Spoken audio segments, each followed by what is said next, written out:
you think? Well, it's not the kind of music that old Willie Shakespeare here used to write. Oh, well. Spade, do something intelligent.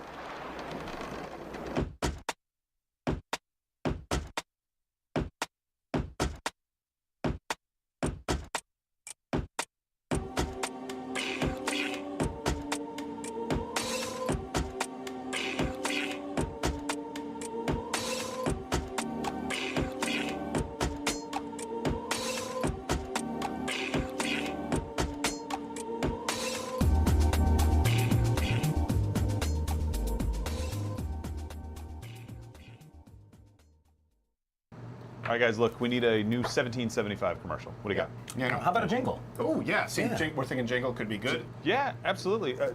The best part of waking up is 1775 in your cup. That's terrible. Yeah. Leave. But this is my office.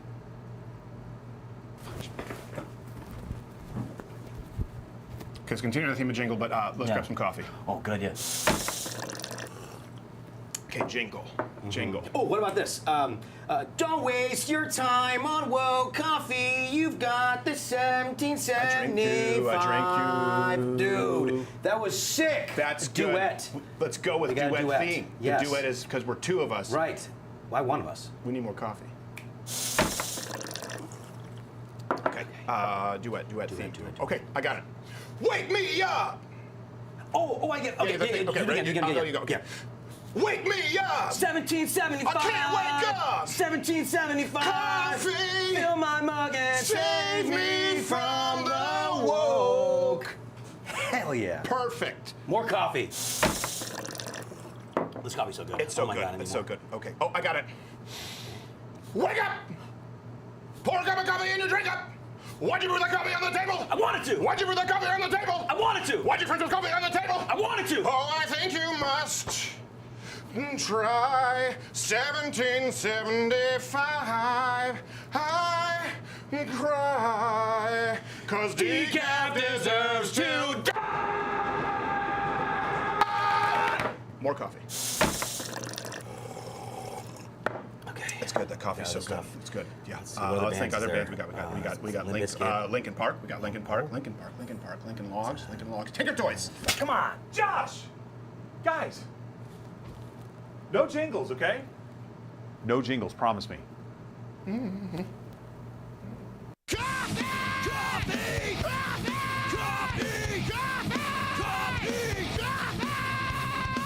Coffee into your hands, I commit my spirit. Coffee into your hands, my have you awakened me. In my eyes, awaken me. In my mind, awaken me. In my heart, awaken me. 1775 Coffee. Premium coffee supporting freedom of speech. Go to 1775coffee.com/Crowder and use promo code Crowder for 10% off your first bag. Because decaf deserves to die.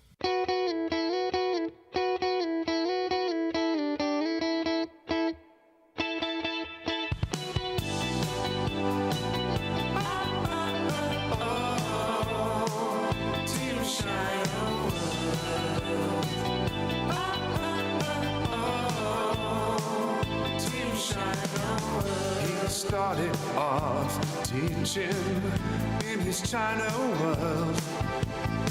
He had to lock things down like his pals in China world. Limit of 10-person for indoor gatherings. I hear his hands clapping. Counters are closed for seating and service. As thunder, I saw those flippers flapping. No dancing, no fun, no whatever. Boys in a dress inside of Tim's China world. But could he still steal that valor in his China world? Even though he never saw combat. I see those hands clapping loud as thunder. Those seal flippers flapping. Some would get mixed with no bravado. China world. On fire. Nearby businesses ablaze. I could pretend, but really, we would be so f***ed if we get in this China world.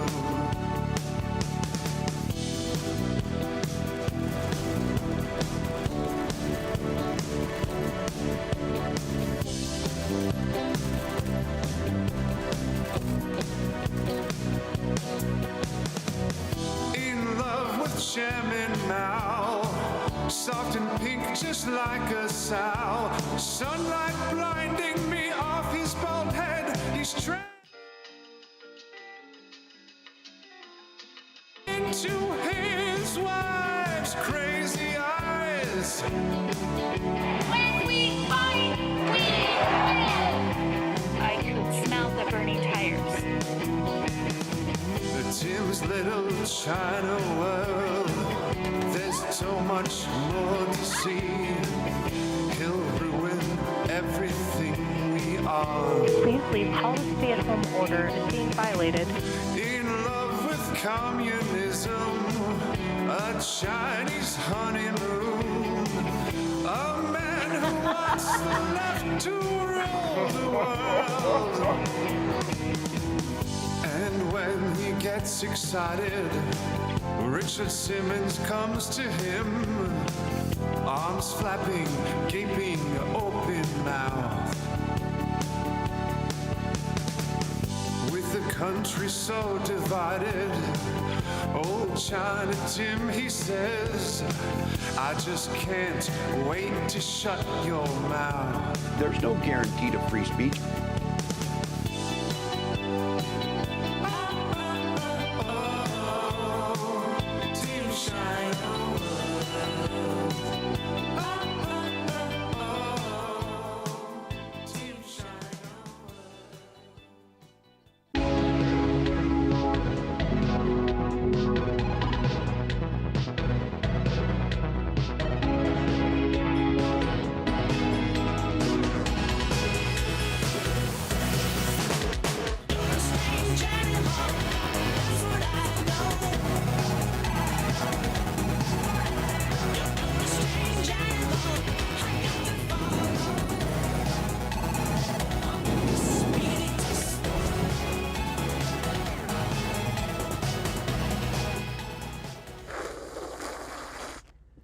Glad to be with you. I am nervous. I am very nervous because I almost feel like J.D. Vance is too confident tonight. Too good. Yes, I think he's a little too confident. We've seen Walz saying like, I just don't want to disappoint Kamal. You know, it's that whole kind of self-sympathy thing. The expectations have been set really low. So my question to you is, how do you think this goes tonight if it is anything other than an absolute blowout? Do you think the media will acknowledge that J.D. Vance is the more skilled debater? Comment below. Even if it is a blowout, I don't know that they will. But it is the VP debate night. And by the way, none of this happens without you. We're gearing up for the election live stream of the century. This November, we do have a promo code VP debate. Use that. It's $15 off Mug Club. It's $15 off. And, without you, their volume is too loud out there. I can hear myself on it. Pretty loud. It is pretty loud. Guys, They're come on, jamming to guys. the song. Think you keep it down a little bit in there, huh? They were so good. I like how you got louder to say it. I know. You like elevated. I know, they have a microphone feed, but hey, let's bring up the drinking game rules really quickly. boy. I was mid-phrase and I forgot what I was saying. All right. So you drink tonight anytime Walz doesn't answer a question directly. Anytime someone mentions Project 2025, that'll be fun. Anytime Walz mentions being a coach or teacher, or if he mentions coaches and teachers anyway. Anytime J.D. Vance goes into beast mode, and we will accept an answer with no out for Walz. That one's kind of subjective, but you know what? We have to make this fun for you, and you will finish your drink anytime the moderators gang up on Vance.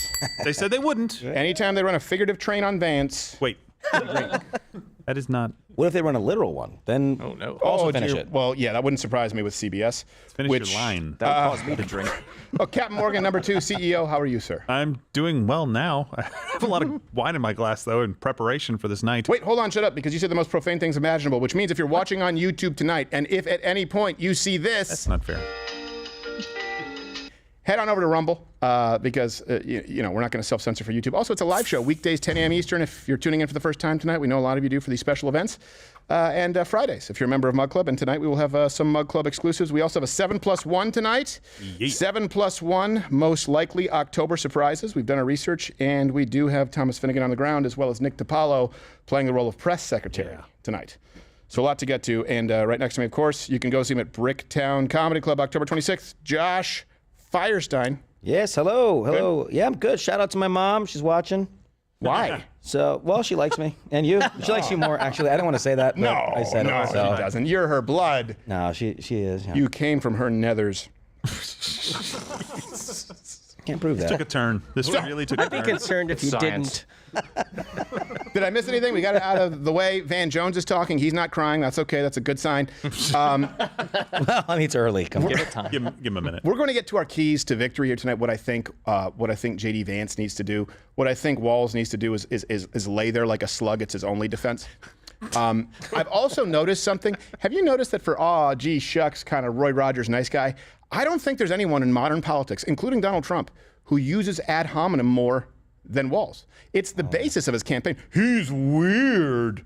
Project 20, he's a communist. He sleeps, he copulates with couches. Is it just me? Like, I don't know any substance as it relates to Tim Walz. On this ticket, we do have to go back to his governorship, though, and it's really bad.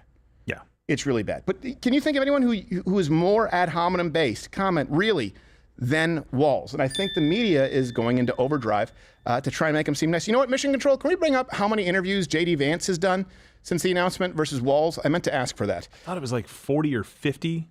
And Walz has done none by himself. Well, there's what I a understand. reason. They needed zero. They wouldn't upstage Kamala Harris in her answers, and they're like, well, there's this guy in Minnesota. Right. It's always the stuff that he repeats that isn't policy. Like Trump or Vance will repeat stuff like no tax on tips or we're not going to have a ban or whatever. But his is always like never policy stuff. It's always like mind your business. Like, Yes. Well, Mind your P's and Q's, buddy. yeah. Remember who you're dealing with. So the rules tonight, each candidate is going to have 2 minutes to answer, followed by 1-minute rebuttals. The mics will be on the entire time, though they reserve the right to shut them off.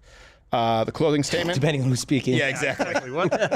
And the candidates will be standing, and J.D. Vance is going to get the closing word because he won the coin toss. Let me tell you a little bit tonight after the debacle that was ABC, CBS. Ain't much better in here, kid. We have the news anchor, Nora O'Donnell. She moderated a Democrat debate in 2020. We have Face the Nation host, Margaret Brennan. And both of these people are actually pretty noted as anti-Trump folks. I mean, they chastised him, Donald Trump, after the assassination attempts. I don't know when it sort of ventures into victim blaming, but I would say the victim of an attempted assassination that was redundant. Hit the admonish button. We're going to have a lot of that tonight. Yeah, let's. Attempted attempt. And here's something else, too. This comes from Media Research Center. Admonish. You got a little of that, Josh. Yeah. Of course, all of our references are available. Link in the description, loudwithcrowder.com. The coverage from CBS for Harris has been 85% positive, and it's been 81% negative toward Donald Trump. Oof. Gosh. The CBS president and the CEO donated to Biden in 2020, right? This is Wendy McMahon, just to be clear, not to be confused with the wife of Vince McMahon, who is a noted defecator. I've been watching the docu-series. Yeah, watch the doc. And to give you an idea, too, here's someone from CBS on 60 Minutes, completely, to know who you're dealing with, completely dismissing the Hunter Biden laptop scandal as basically a hoax. I watch him walk out of a store, and he's walking with ice cream. And the question the media asks him, what kind of ice cream, what flavor ice cream do you have? And he's in the midst of a scandal. He's not. And he's taking... He's of course not. he is, No. Leslie. Come on. Of course he is. It's the biggest, second biggest scandal. So- the biggest scandal was when they spied on my campaign. They spied on my Well, campaign, there's no Leslie. real evidence of that. Of course there is. No. It's all over the place. Leslie, Sir, they spied on my campaign and they got caught. Can I? I love he's saying Leslie the way Adam Sandler did to the wedding coordinator. Faye. So basically, just so everybody knows, Donald Trump is now being accused of not doing the 60 Minutes interview that's going to air next Monday. Harris is doing it. He basically uses this interview, the one that we just played, as the reason why. He's like, these people haven't apologized yet. Last time I went in there, it was a hit piece on me, and they denied all this stuff, so of course I'm not going to do it. Don't be fooled. He never agreed to do it, and he basically said he would love to do it if it was fair. Right. Here are what I think are the keys to victory tonight. So before I get to anything else, and it's very similar because, of course, they're in the shadow of Donald Trump and Kamala Harris, right? We'll get to foreign policy in a second because neither one of these people have foreign policy experience. Israel, Iran's going to come up. I think Vance should knock that out of the park. Before that, and I would love to get your feedback here, people are saying just stay on the economy. I don't agree. Because Walz has refused to do any interviews, because people don't know anything about him yet, and generally speaking, the vice presidential candidates, they're not that consequential. In this case, they may be. Donald Trump is older, right? A lot of people think that Harris is unfit. She may not serve a whole term because they've seen that kind of precedent, for lack of better description, with Joe Biden. How many of you, by the way, think that Joe Biden's going to step down before the election? That's we have a betting pool in the office right now. I think that J.D. Vance needs to show the world who Tim Walz is, okay? I think that tonight, at some point, this is the only opportunity he has. The media will not call Walz to the mat on this. He needs to expose the most radical policies because Walz is so out of touch with the American people. He needs to ensure that they do not leave this debate with any doubt. So what are his most radical policies? That he made Minnesota a trans sanctuary state, meaning they can take your children away from you. Effectively, they can hide their children from you if they want to transition and you don't do it. He made abortion legal with no exceptions all the way up to and including birth. That means a full 9 months. He instituted a hotline during COVID to snitch on your neighbor. That was a big one. He had his police actually paintball people to keep them in their houses. He, what else? Oh, China. No one has spent more time in China than Walz, by the way. He printed out Mao's little red book and gave it out as a gift. This guy, I don't think that I think Kamala Harris is a byproduct of her environment, San Francisco, right, being indoctrinated in higher education. I know that she grew up in an area of Montreal, very liberal, but she doesn't believe anything. That's why she flip-flops so easily. I think Walz is actually a communist. Yeah. I don't say that about everybody, pinko commie. It's not Red Dawn. I think he's an actual communist. And I think the public needs to know that this man believes in taking your kids away from you and hiding them if you don't transition 6, 8, 9-year-olds. I think the public needs to know that. I think when they talk about abortion, they say it's an Achilles heel of the Republicans. I think they need to flip it back on him and say, but you allow abortions up until the hour before and including birth. I don't mean that they need to spend a ton of time on it. But if by the end of this debate, the American public, those who have tuned in, do not know the radical nature of Mr. Walz and his wife, I think it's a failure. They should know, and we'll bring up this montage, that this is Tim Walz. Like I have white guy tacos and what is like that? black, Like mayonnaise and tuna? What are you doing? pretty much ground beef and cheese. That's and, okay. Do you put any flavor in it? Minneapolis Mayor Jacob Fry has faced heavy criticism for how he handled the unrest following the death of George Floyd. And as John Crowan reports, the mayor now appears to be shifting some of that blame to Governor Tim Walz. But we can get out there, reach out, make the case. And for one thing, don't ever shy away from our progressive values. One person's socialism is another person's neighborliness. So this pause is what we're going to ask you to do. It's going to start at this Friday at 11:59, and it's social gatherings with other households. Don't bring other households in. And this is I have a big family. We do a lot of things together. That's not going to be possible. Let's go! Light him up! Go inside now! Get in the house! This morning, Governor Walz signed a new executive order. It will protect the rights of Minnesota's LGBTQ+ community to seek and receive gender-affirming health care. Advocates say that this is a huge step forward for our state. The idea that you said that you were in war. Yeah. Did you misspeak, as the campaign has said? Yeah, I said we were talking about, in this case, this was after a school shooting, the ideas of carrying these weapons of war. And my wife, the English teacher, told me my grammar is not always correct. Welcome back. Kamala Harris's running mate, Minnesota Governor Tim Walz, has praised China after living and teaching there for a year and visiting China about 30 times. Now, I happen to be and understand a little about China and lived in China and speak Chinese. I'm pretty friendly with China. We can't afford 4 more years of this. Minnesota's DFL governor today signed 3 progressive bills into law that boost health care safeguards in Minnesota. They're designed to protect those getting abortions and gender care, along with a new conversion therapy ban. In this case, gathered in support of legal protections for people seeking gender-affirming care for themselves or their children. But the paper Governor Walz signed was an executive order. We have more refugees per capita than any other state. That's not just morally a good thing.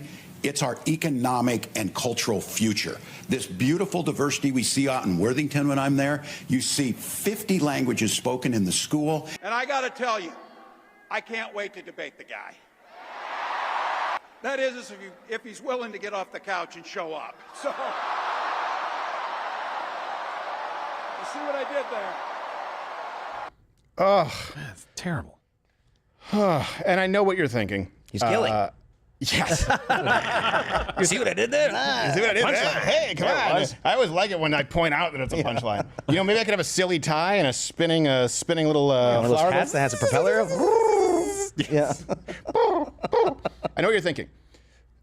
Walz is a pussy. And so his wife wears the pants. But here's the thing. His wife, and she's fair game because she's out there speaking publicly. When you think of radical teachers, there are good teachers out there, but teachers who think of your children as mere putty for them to mold and indoctrinate, think of the Walzes.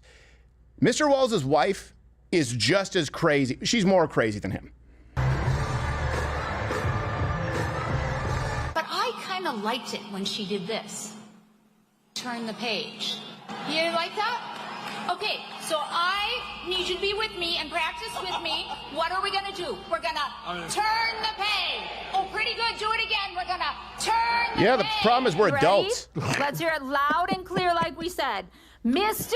Trump, Mr. Vance, please mind your own business. Why, what are you doing? That was excellent. I would say those first days, you know, when there were riots, I could smell the burning tires. That was a very real thing. And I kept the windows open for as long as I could because I felt like that was such a touchstone of what was Yankee Doodle burning tire. Just listen to my teacher voice, and then we're going to practice it. Yeah, but we hate your teacher voice. Here. School has started. Bye-bye, Donald Trump. This is real. Look at her face. We are turning the page. Oh, those eyes, man. Whoa. Whoa. Days and we are turning the page. 52 days and it is bye-bye, Donald Trump. That is important to show because if he ever gets close to the Oval Office, it's going to be a bad time for white women. Because that woman is going to be seen as volunteering for you as tribute. Like, do you see her face? You ever seen someone with crazy eyes? I've known 3 people in my life with crazy eyes. Yes. 3 people in my life, and I could name them, and I could tell you when I saw they had crazy eyes. Comment below. You know someone with crazy eyes? Do it, dude. Like, you know someone with really dumb eyes where the lights aren't on? You know someone with crazy eyes where it's like, oh, this person has a skin suit in their closet? Her face is becoming twisted from her craziness. She's sitting there, she's like, okay, go with, she just can't help herself, and go with me! It's like a James Wan movie. I'm your teacher! She seems like the kind of lady who asks black lady to touch their hair. Yes, exactly. Test how water resistant At least it is. she asks, but it's still kind of weird. It's still kind of uncomfortable. I don't understand turning the page, though. Turning the page from the previous administration, like Tim Walz saying that you can't have 4 more years of this. You're right. Yeah. We do need to turn the page from you. Well, here's the problem, because not all women are like Tim Walz's wife, just to be clear. So I don't want to be seen as picking on women.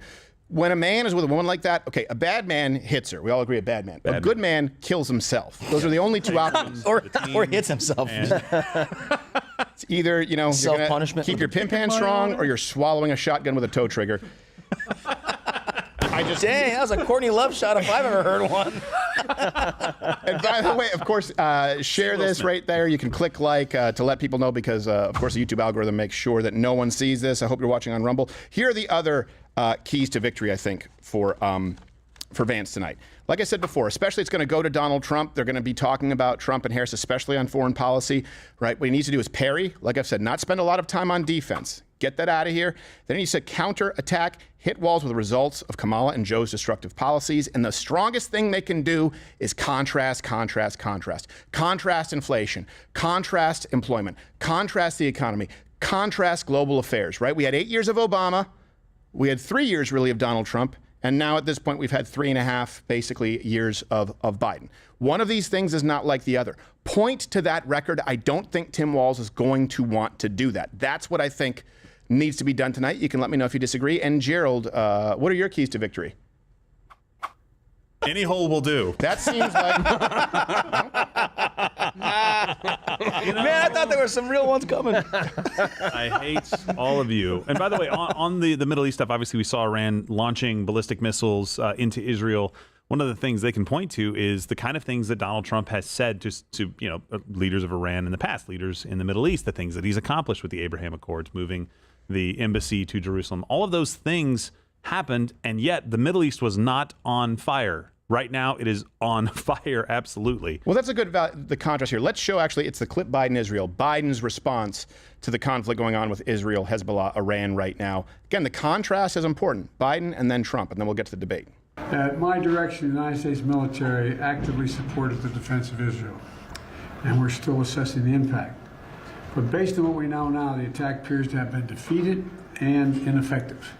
And this is testament to Israeli military capability and U.S. military. It's also a testament to intensive planning between the United States and Israel to anticipate and defend against the brazen attack we expected. Make no mistake, the United States is fully supportive of Israel. And I've been spent the morning and part of the afternoon in the Situation Room. You know what's interesting is, you know what they used for the defense? Yeah, the thing that you basically raked Reagan over the coals for back in the 80s, right? Star Wars. They used a version of that with the Iron Dome. Well, let's contrast that with Donald Trump. He issued his press release on Truth Social, or a statement. When I was president, Iran was in total check. They were starved for cash, fully contained, and desperate to make a deal. Kamala flooded them with American cash, and ever since, they've been exporting terror all over and unraveling the Middle East, which is correct, because I don't know if you know this, but Donald Trump's sanctions cost Iran $1 trillion. He pulled out of the Iran deal, which of course was started by Barack Obama. People like Trump said it was a horrible deal. And then, of course, the Harris-Biden administration, they basically removed some of those sanctions, allowing them access to $10 billion in cash. And there's a good chance that the money that's being used for these rockets right now is coming from you, the American taxpayer. So might be something to consider. Oops. Meanwhile, KJP said they didn't lift any sanctions. That's right. She did say that. All right. Are we about to go? Yep. All right. We have blue and purple drinking game rules. We'll bring them up. And by the way, of course, today, live fact checking, as we do every debate night. Use a promo code VPDebate. You get $15 off. Senator J.D. Vance of Ohio. Now, this is likely the final. You know these two were competing before on air, like who's going to have the better pose. In 20 states. That is a pose over there on the left. Either presidential candidate could win. Either a pose or scoliosis. Nice jacket, Leslie. It makes your chin look fat. Bitch. Right. They are just, you can just tell they don't like each other. Really, a turtleneck with that neck? So Pink funny. again. Okay. Next time you do Botox on your forehead, don't forget the skin under your chin. By the way, we'll go to this later, but a huge crowd of supporters for Donald Trump has gathered outside of the CBS studio in New York. Oh, that's fun. Flags and everything everywhere. So good on you, New York. All right, let's bring up drinking game rules. Here they go. Bring up the debate. It is anytime Walz doesn't directly answer a question, you drink. Anytime someone mentions Project 2025, you drink. Anytime Walz mentions coach or teacher, drink. Anytime J.D. Vance proverbially sexually accosts Walz, you drink. Beast mode. And you finish your drink anytime the moderators gang up on Vance. Here we go. And have a drink to start. Other networks here in the U.S. and around the world. We have a consequential night ahead, and our focus is the issues that matter to you, and I look the voter. always Let's surprised. Introduce the candidates. Minnesota's Democratic Governor Tim Walz and Ohio's Republican Senator We have pig fetus. J.D. Vance. I'm sorry, tonight, Mr. Walz. meeting for the first time. Go to camera 2. I'm Margaret Brennan. Wow. You forgot your name? And I think they're supposed to go to camera 2. These are the rules that both campaigns have agreed to. Questions will be directed at one candidate who will have 2 minutes to respond. The other candidate will be allowed 2 minutes for rebuttal. Then each candidate will get another The lady on the minute left to of the make screen in the further blue points, hates the lady with in an the pink. I additional guarantee 1 it. I don't know minute why. each at the discretion of the moderator. The primary role of the moderators is to facilitate the debate between the candidates, enforce the rules, and provide the candidates with the opportunity to fact check. They're going to be on their best claims made behavior by because of each what other. happened with ABC. They're going to. They really have to be skilled in hiding their bias, but we know they have it. Decorum. We have not shared the questions or topics with the campaigns. Governor And no one, I repeat, no one will have Bluetooth earrings. Let's get started. Tonight, our country is Tim's facing always worn several earrings. What are you unfolding talking about? crises. The Middle East is on the brink of war. It's date night with the Americans horse. are suffering First question. from the catastrophic impact of Hurricane Helene. And now a labor strike as 25,000 dock workers It's all bad from for Maine to Dems. Texas are picketing. We're going to begin tonight with the Middle East. Margaret. Thank you, Nora. Earlier today, Iran launched its largest attack yet on Israel, but that attack failed, thanks to joint U.S. and Israeli defensive action. President Biden has deployed more than 40,000 U.S. military personnel and assets to that region over the past year to try to prevent a regional war. Iran is weakened, but the U.S. still considers it the largest state sponsor of terrorism in the world, and it has drastically reduced the time it would take to develop a nuclear weapon. It is down now to 1 or 2 weeks' time. Governor Walz, if you were the final voice in the Situation Room, would you support or oppose a preemptive Tough one for him off the bat. by Israel on Iran? You have 2 minutes. Well, thank you. And thank you for those joining at home tonight. Let's keep in mind where this started. October 7th, Hamas terrorists massacred over 1,400 Israelis and took prisoners. Israel's ability to be able to defend itself is absolutely fundamental. Getting its hostages back, fundamental, and ending the humanitarian crisis. That's the sound of them losing Hamtramck, Dearborn, and a lot of Minnesota. But the expansion of Israel and its proxies is an absolute fundamental necessity for the United States to have the steady leadership there. You saw it experienced today, where along with our Israeli partners and our coalition, able to stop the incoming attack. But what's fundamental here is that steady leadership is going to matter. It's clear, and the world saw it on that debate Add to the stage drinking a few game. weeks ago. Anytime he uses fundamental, that's his word whisker when he's nervous. Talking about crowd sizes is not what we need in this moment. But it's not just that. It's those that were closest to Donald Trump that understand how dangerous he is when the world is this dangerous. His chief of staff, John Kelly, this is a said layup that he was for the most Vance. flawed He's human going being to ever contrast met. Obama, Both of Biden, his Harris with Iran secretaries of unfreezing $10 billion in funds, the his national 1.7 security trillion. advisors What? said he should be nowhere $6 billion near funds? I the thought he White House. Now, the person closest to them, No, allowed them access to $10 billion in funds in 2023. Donald Trump, said he's unfit for the highest office. That was Senator Vance. What we've seen out of Vice President Harris is we've seen steady leadership. We've seen a calmness Also, pea that is soup able to be projectile able across to the room. draw on the coalitions to bring them together. Understanding that our allies matter. When our allies You see Vance's face, he Donald knows he's got Trump it. turn towards Vladimir Putin, turn towards North Korea, when we start to see that type of fickleness around holding the coalitions together, we will stay committed. And as the Vice You mean your President said coalition with today Iran? is, we will protect There's never our been a greater forces and our coalition with allied terror forces, and than the there will be Obama/Biden extension with Iran. It's not even close. Governor, your time is up. Senator Vance, the same question. Did he Would you directly support answer? or oppose a preemptive strike by Israel on Iran? You have 2 minutes. So, Margaret, I want to answer the question. First of all, thanks, Governor. Thanks to CBS for hosting the debate. And thanks, most importantly, to the American people who are watching this evening and caring enough about this country to pay attention to this vice presidential debate. I want to answer the question, but I want to actually give an introduction to myself a little bit because I recognize a lot of Americans don't know who either one of us are. I was raised in a working class family. My mother required food assistance for periods of her life. My grandmother required Social Security help to raise me. And she raised me in part because my own mother struggled with addiction He's going for to a get big right chunk into it. of my Don't early worry. life. I went to college on the GI Bill after I enlisted in the Marine Corps and served in Iraq. He's And so doing I this stand because he here knows that Walz is going to try and say he went to Yale. He's cutting him off. He's going to go to a direct answer. I bet my life on it. Watch. He's going to get specific on Iran. He's cutting Walz off the knees. This is smart. Worried about the chaos in the world and the feeling that the American dream is unattainable. I want to try to convince you tonight over the next 90 minutes that if we get better leadership in the White House, if we get Donald Trump back in the White House, the American dream is going to be attainable once again. Now, to answer this particular question, we have to remember that as much as Governor Walz just accused Donald Trump of being an agent of chaos, Donald Trump actually delivered stability in the world, and he did it by establishing effective deterrence. People were afraid of stepping out of line. Iran, which launched this attack, has received over $100 billion in unfrozen assets thanks to the Kamala Harris administration. What do they use that money for? They use it to buy weapons that they're now launching against our allies, and God forbid, potentially launching against the United States as well. Donald Trump recognized that for people to fear the United States, you needed peace through strength. They needed to recognize that if they got out of line, the United States global leadership would put stability and peace back in the world. Now, you asked about a preemptive strike, Margaret, and I want to answer the question. Look, it is up to Israel what they think they need to do to keep their country safe, and we should support our allies wherever they are when they're fighting the bad guys. I think that's the right approach to take with the Israel question. Thank you, Senator. Governor Walz, do you care to respond to any of the allegations? Well, look, Donald Trump was in office. We'll sometimes hear a revisionist history, but when Donald Trump was in office, it was Donald Trump who we had a coalition of nations that had boxed Iran's nuclear program in, the inability to advance it. Donald Trump pulled that program and put nothing else in its place. So Iran is closer to a nuclear According to weapon Al than they were Jazeera, before Donald because Trump's of sanctions Donald cost Trump's Iran fickle $1 leadership. trillion. And Bring it when up. Iran Fact check shot false, down Tim. an American aircraft in international airspace, Donald Trump tweeted, because that's the standard diplomacy of Donald Trump.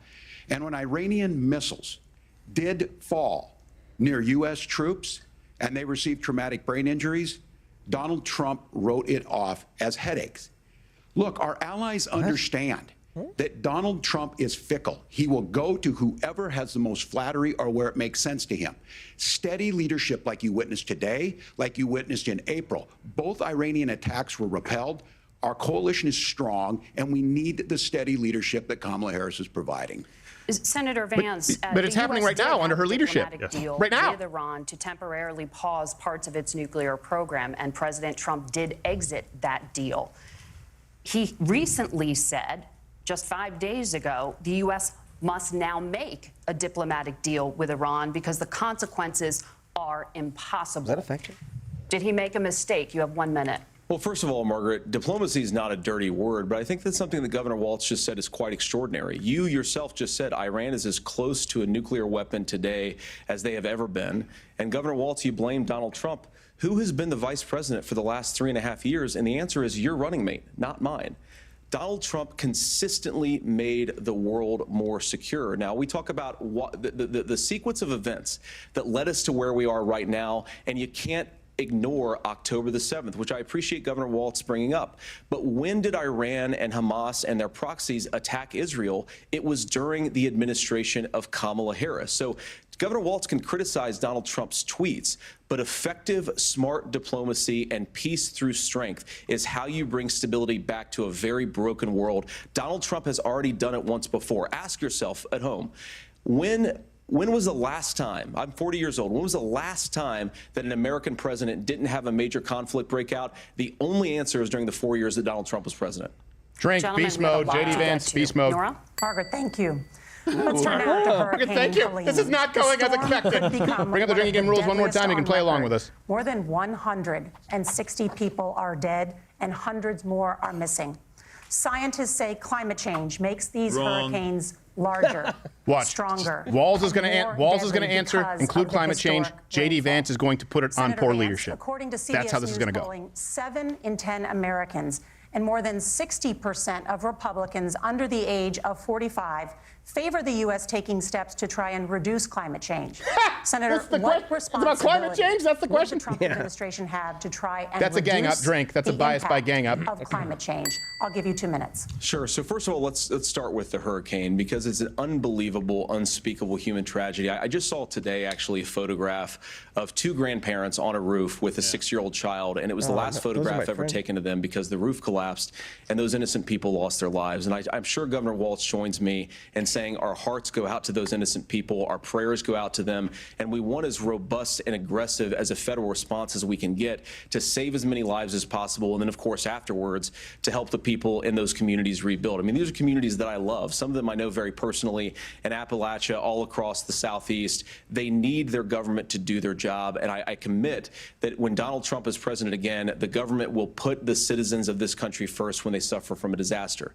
Now, Nora, you asked about climate change. I think this is a very important issue. Look, a lot of people are justifiably worried about all these crazy weather patterns. I think it's important for us, first of all, to say Donald Trump and I support clean air, clean water. We want the environment to be cleaner and safer. But one of the things that I've noticed some of our Democratic friends talking a lot about is a concern about carbon emissions, this idea that carbon emissions drives all of the climate change. Well, let's just say that's true, just for the sake of argument, so we're not arguing about weird science. Let's just say that's true. Well, if you believe that, what would you want to do?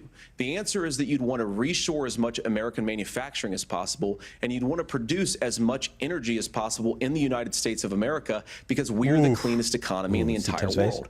What have Kamala Harris's policies actually led to? More energy production in China, more manufacturing overseas, more doing business in some of the dirtiest parts of the entire world. And when I say that, I mean the amount of carbon emissions they're doing per unit of economic output. He's trying to drag Walz to China because he knows that Walz is like this with China. The best thing to do is to he may be the best debater we've seen in the last 2 decades. And unfortunately, Kamala Harris has done exactly the opposite. Governor Walz. Look at all the joy in his face. So joy. All those things are happening. Look, first of all, it is a horrific tragedy with this hurricane, and my heart goes out to the folks that When he are down panics, there, he gets pinker. in contact with the Yeah, he governors. does. I serve as He's nervous. co-chair of the Council of Governors as we work together Oh, on these Vance, emergency what we gonna do management. tomorrow Governors, night? No partisanship. They work together. So all of the governors and the emergency responders are on the ground. Those happen on the front end. The federal government comes in, makes sure they're there to that we recover. But we're still in that phase where Unless we need it's to make Maui sure or that East they're Palestine. staying there, staying focused. Now, look, coming Happened on back your to watch, the climate Kamala. change issue, there's no doubt this I told thing you he's going to roared climate. onto He the has to go to scene climate change. faster and stronger than anything What did I we've tell you? seen. Vance is going to go to leadership. Senator Vance has He's going to go to said climate there's change. a Vance climate did it in a problem. roundabout way that was Donald even Trump more called clever it than I a thought. hoax.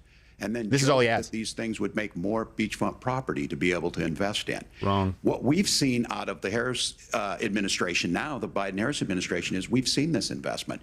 We've seen massive investments, the biggest in global history that we've seen in the Inflation Reduction Act, has created jobs all across the country. 2,000 in Jeffersonville, Ohio, taking the EV technology that we invented and making it here. 200,000 jobs across the country. The largest solar manufacturing plant in North America sits in Minnesota. But my farmers know climate change is real. They've seen 500-year droughts, 500-year floods back to back. But what they're doing is adapting, and this has allowed them to tell me, American public, look, I harvest people corn, I harvest soybean, in Carolina right now, we're producing more natural gas and more guess oil how you know they than don't care I about ever you? have.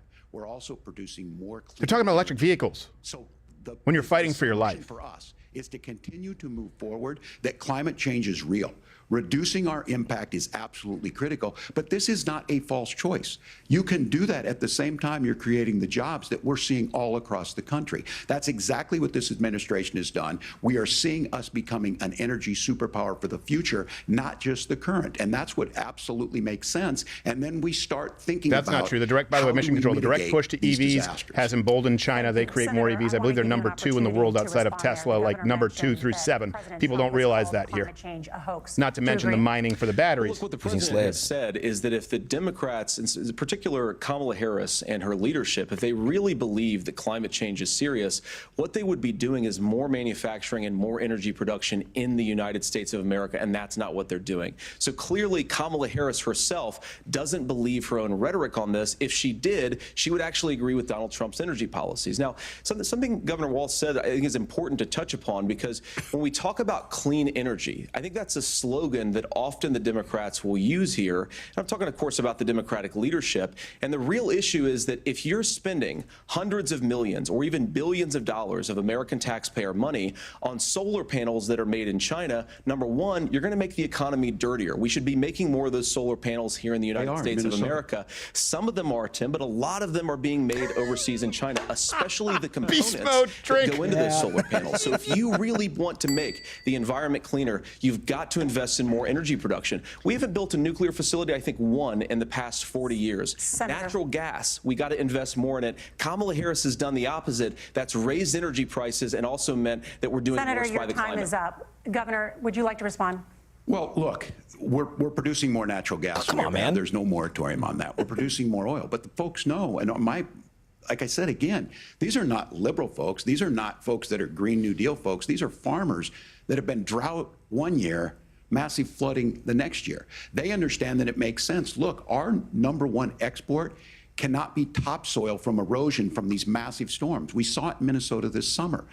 And That's a line thinking he about practiced. How do we respond to that? We're thinking ahead on this. And what Kamala Harris has been able to do So to in those Minnesota, affected by the hurricane, we're starting to weatherproof don't some of worry. these things. There are The more electric infrastructure Chinese law that was passed vehicles allows us coming to think your about way. mitigation in the That'll future. fix the next How one. do we Yeah. make By the sure way, that BYD we're #1 by a long protecting shot, more than our lives? How Tesla. do we make sure that we're protecting BYD #1, the Tesla things that we're #2. seeing There you more go. and more of. But to call it a hoax and to take the oil company executives to Mar-a-Lago, say, give me money for my campaign, and I'll let you do whatever you want.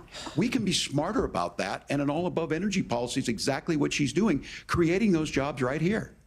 Governor, your time is up. The overwhelming consensus among scientists is that the Earth's climate is warming at an unprecedented rate. We won't fact check. Thank you, Nora. Drink, gang up We're from the gonna turn moderators. now They to put in a immigration. last The word crisis at to the try and save US-Mexico Walz. Did you see border that? Consistently ranks as one of the top issue for American voters. Immigration. Senator Vance, Your campaign is pledging to carry out the largest mass deportation plan in American history and to use the U.S. military to do so.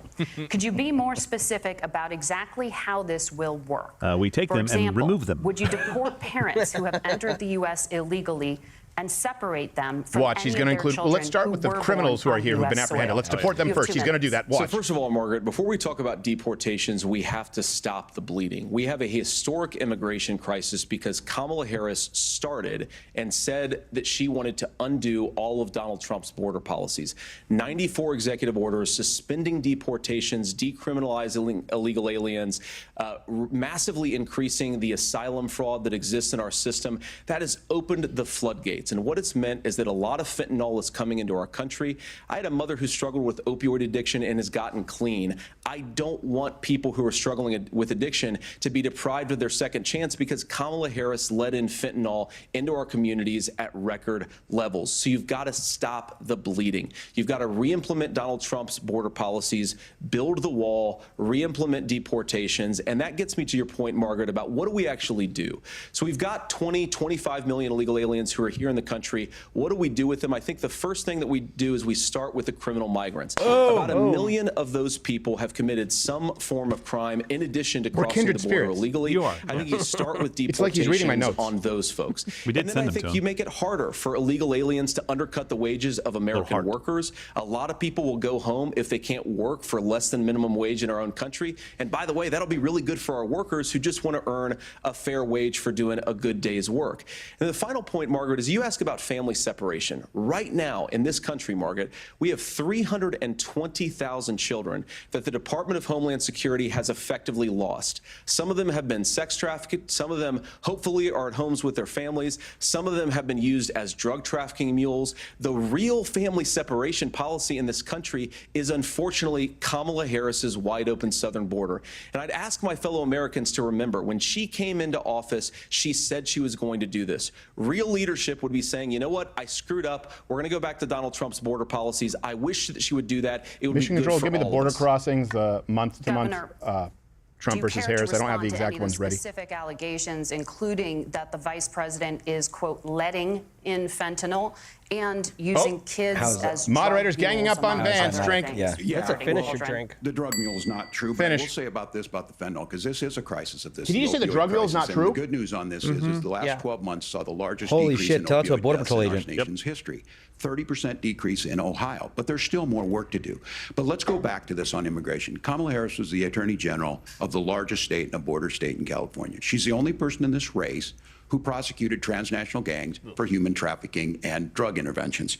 But look, we all want to solve this. What are the results? Most You're just saying, of it's us like, want she to was a solve lawyer. this.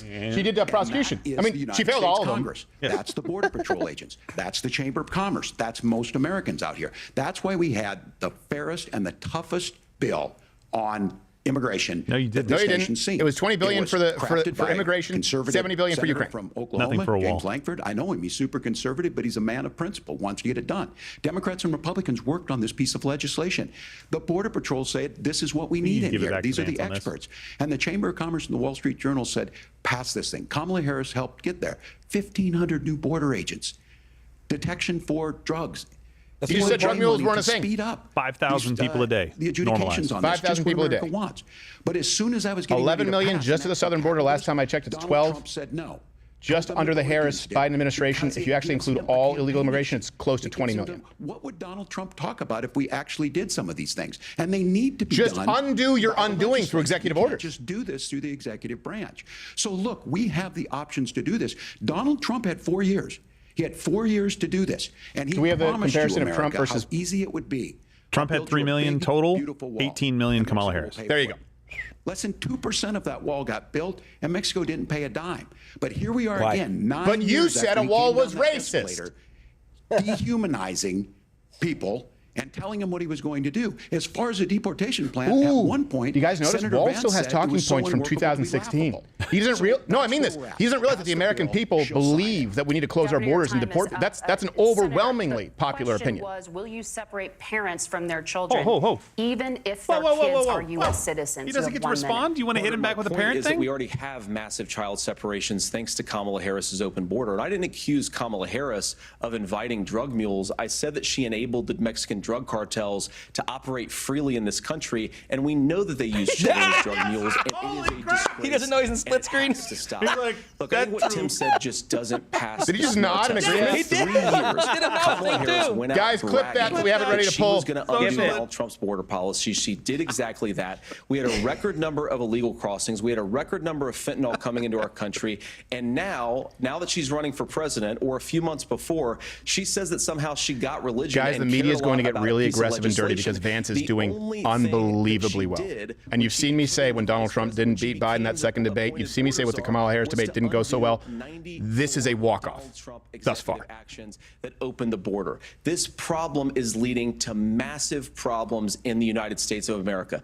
Parents who They can't messed up by afford re-asking him, by healthcare, the way. schools that are overwhelmed. It's got to stop, and it will when Donald He's Trump too is fluid. president. He's too good on his your feet. time is up, Governor. They did try to what gang up on about him. Our CBS News Is Walz polling, crying? which does show Maybe. that a majority We'll see. of Americans, more than 50%, support mass deportations. What did I Look, tell we fix this issue with pissed. a bill that is necessary, but the issue on this is what happens when you don't want to solve it. You demonize it. And we saw this. And Like a Senator wall? Vance, and it surprises me on this, talking about and saying, I will create stories to bring attention to this.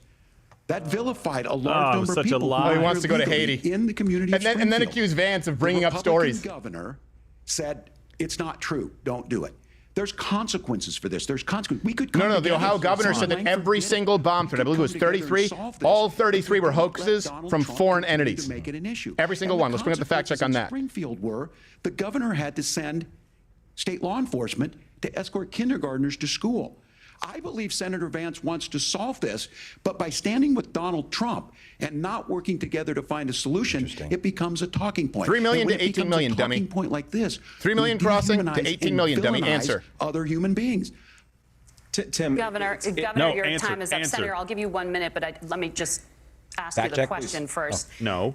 The governor has made the point, and I think as a sitting lawmaker, you know that Congress controls the purse strings and any funding. So you have said repeatedly She's reiterating that a Donald Tim Trump Walz would, point. Finish your through drink. I need a executive refill. action, Me too. Refills. solve this. Do you disagree that Congress controls the purse strings and would need to support many of the changes that you would actually want 93 to executive implement? actions. You have 1 minute. Look, Margaret, first of all, the gross majority of what we need to do at the southern border is just empowering law enforcement to do their job. I've been to the southern border more than our borders are. Kamala Harris has been, and it's actually heartbreaking because the Border Patrol agents, they just want to be empowered to do their job. Of course, additional resources would help, but most of this is about the president and the vice president empowering our law enforcement to say, if you try to come across the border illegally, you've got to stay in Mexico, you've got to go back through proper channels. Now, Governor Walz brought up the community of Springfield, and he's very worried about the things that I've said in Springfield. Look, in Springfield, Ohio, and in communities all across this country, you've got schools that are overwhelmed. You've got hospitals that are overwhelmed. You've got housing that is totally unaffordable because we brought in millions of illegal immigrants to compete with Americans for scarce homes. The people that I'm most worried about in Springfield, Ohio, are the American citizens who have had their lives destroyed by Kamala Harris's open border. It is a disgrace, Tim. You're witnessing the future presidential candidate win, lose, or draw this election. DeSantis is going to have his hands full Senator, if he your has to time is primary up. this Governor, guy. you have 1 minute to respond. Yeah, well, it is law enforcement that asked for the bill. His base is they not helped good. craft it. No, They're they the ones asked that for a supported bill. it. Then you That's because tacked they on know we $70 need to billion do for this. Ukraine, Look, or this 60 billion. You issue can of let me know. continuing to I don't bring remember the this final up, number. of not dealing 60 with billion it, in Ukraine, 14.1 for migrants Israel, everything. and like On 7 housing, billion we for could some talk other a little conflicts bit around the about world. Wall Street speculators buying up housing and making them less affordable, but it becomes a blame. Look, this bill also gives the money necessary to adjudicate. I agree. It should not take 7 years for an asylum claim to be done. This bill gets it done in 90 days.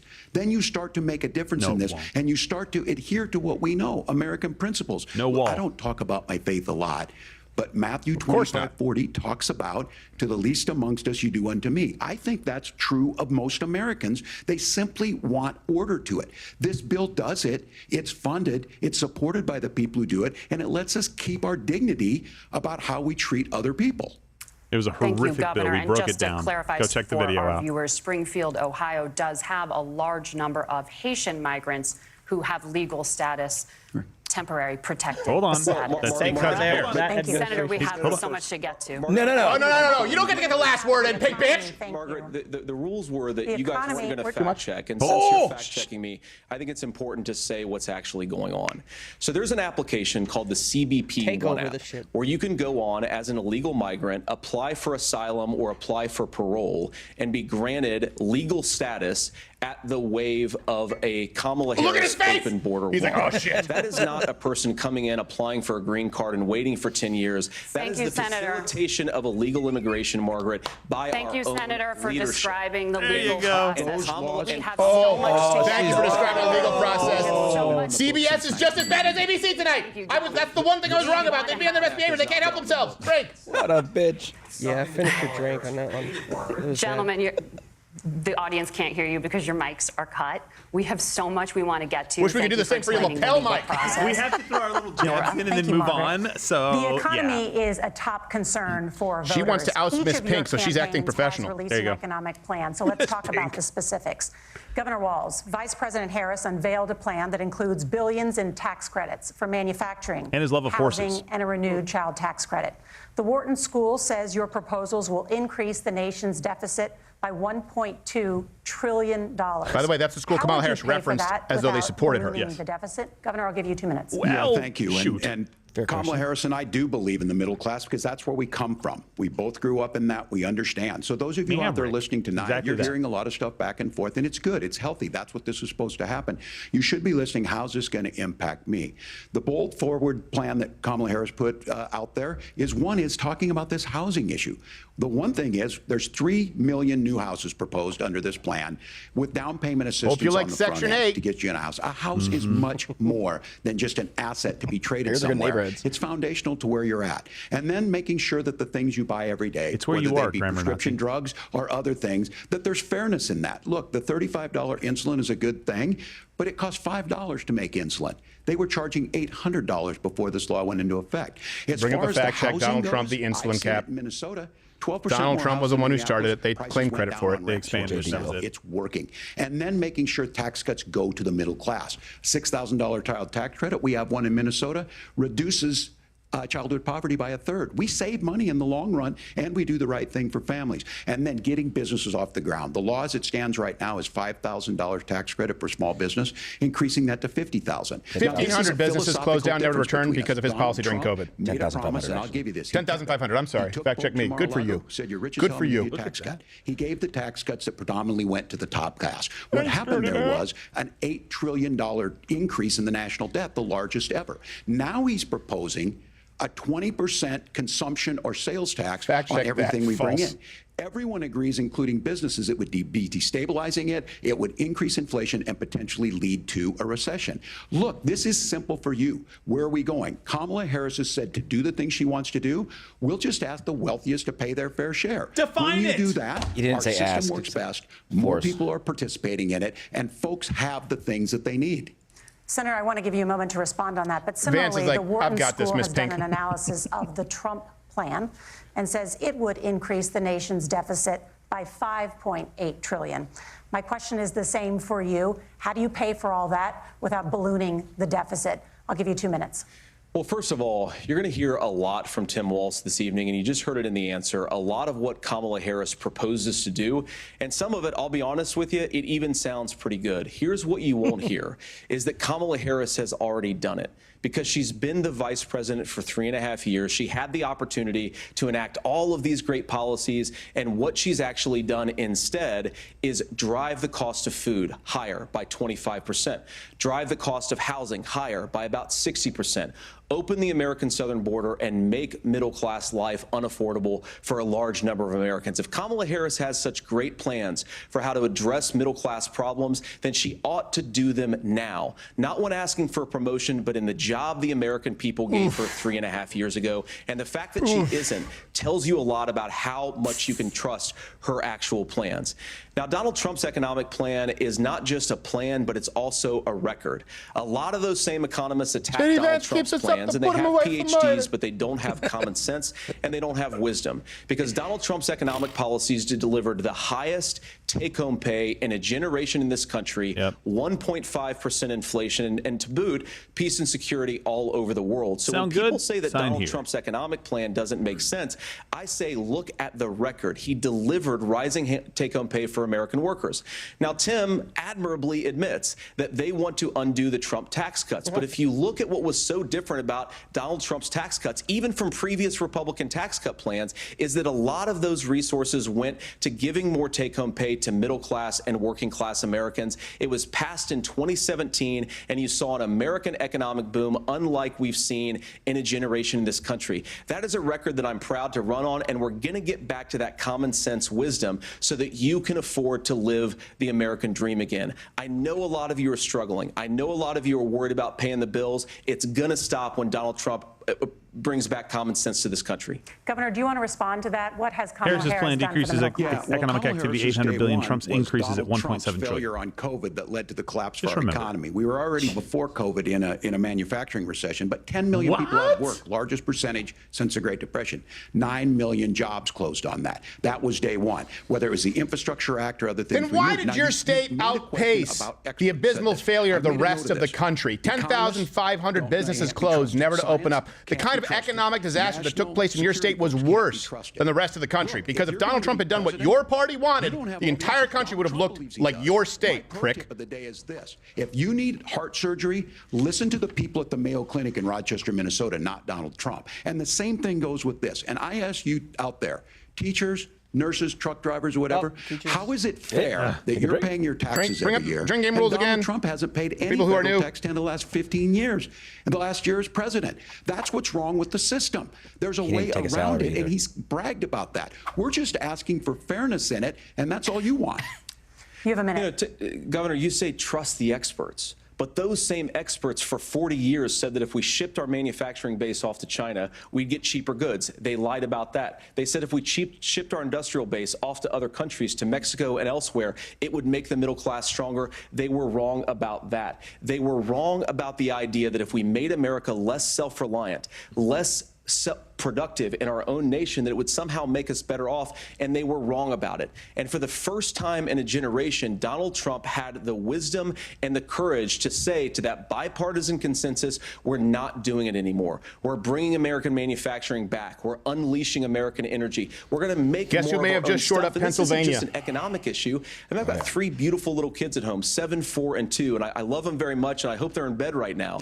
But look, so many of the drugs, the pharmaceuticals that we put in the bodies of our children are manufactured by nations that hate us. This has to stop, and we're not going to stop it by listening to experts. We're going to stop it by listening to common sense wisdom, which is what Donald Trump governed on. Senator, your time is up. Governor Walz, can you address that? I mean, voters say they trust Donald Walz Trump. looks really twitchy and very pink. If you're listening tonight and you want billionaires to get tax cuts, you heard what the numbers were.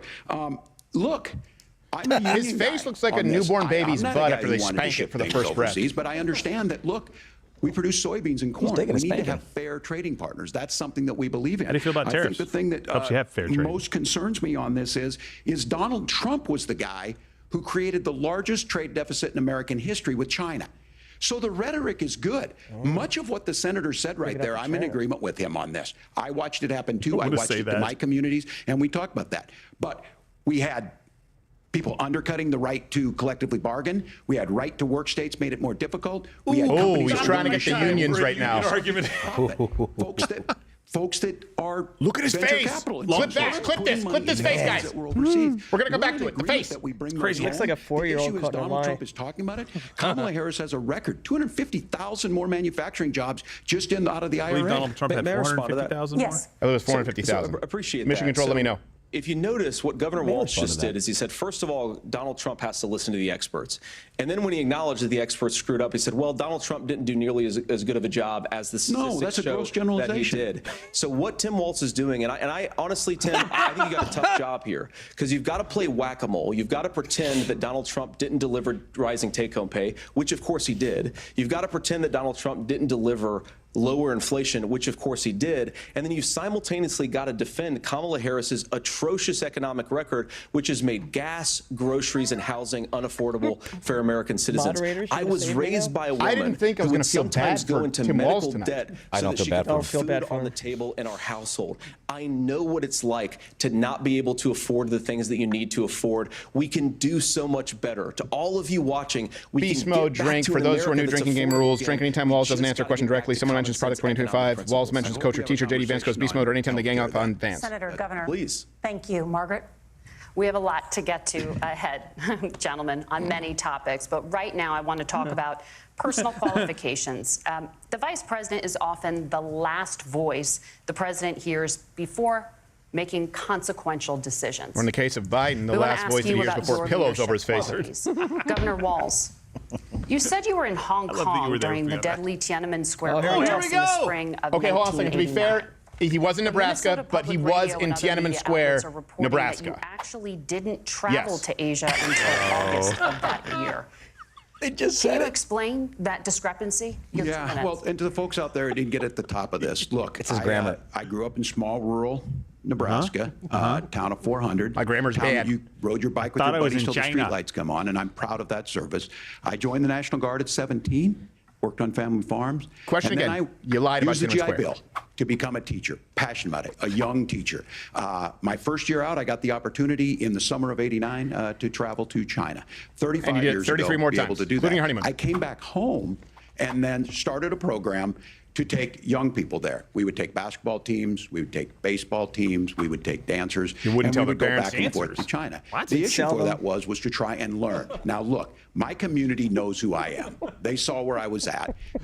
Where I Look, was. I will be the first to tell you, I have poured my heart into my community. I've tried to do the best I course you're the can, first to but tell I've you. not been perfect. And I'm a knucklehead at times, but it's always been about that. Those same people elected me to Congress for 12 years. And they're idiots. And in Congress, I was one of the most bipartisan people, working on things like farm bills that we got done, working on veterans benefits. And then the people of Minnesota were able to elect me to governor twice. So look, Governor Walz, my were you in commitment Tiananmen has Square or were been you in from the Nebraska? beginning I was in To Nebraska. make sure that That's- I'm there yeah. for the people. Sorry, to make sure that I get I lied this about right. the I will answer say the question, more right? than anything.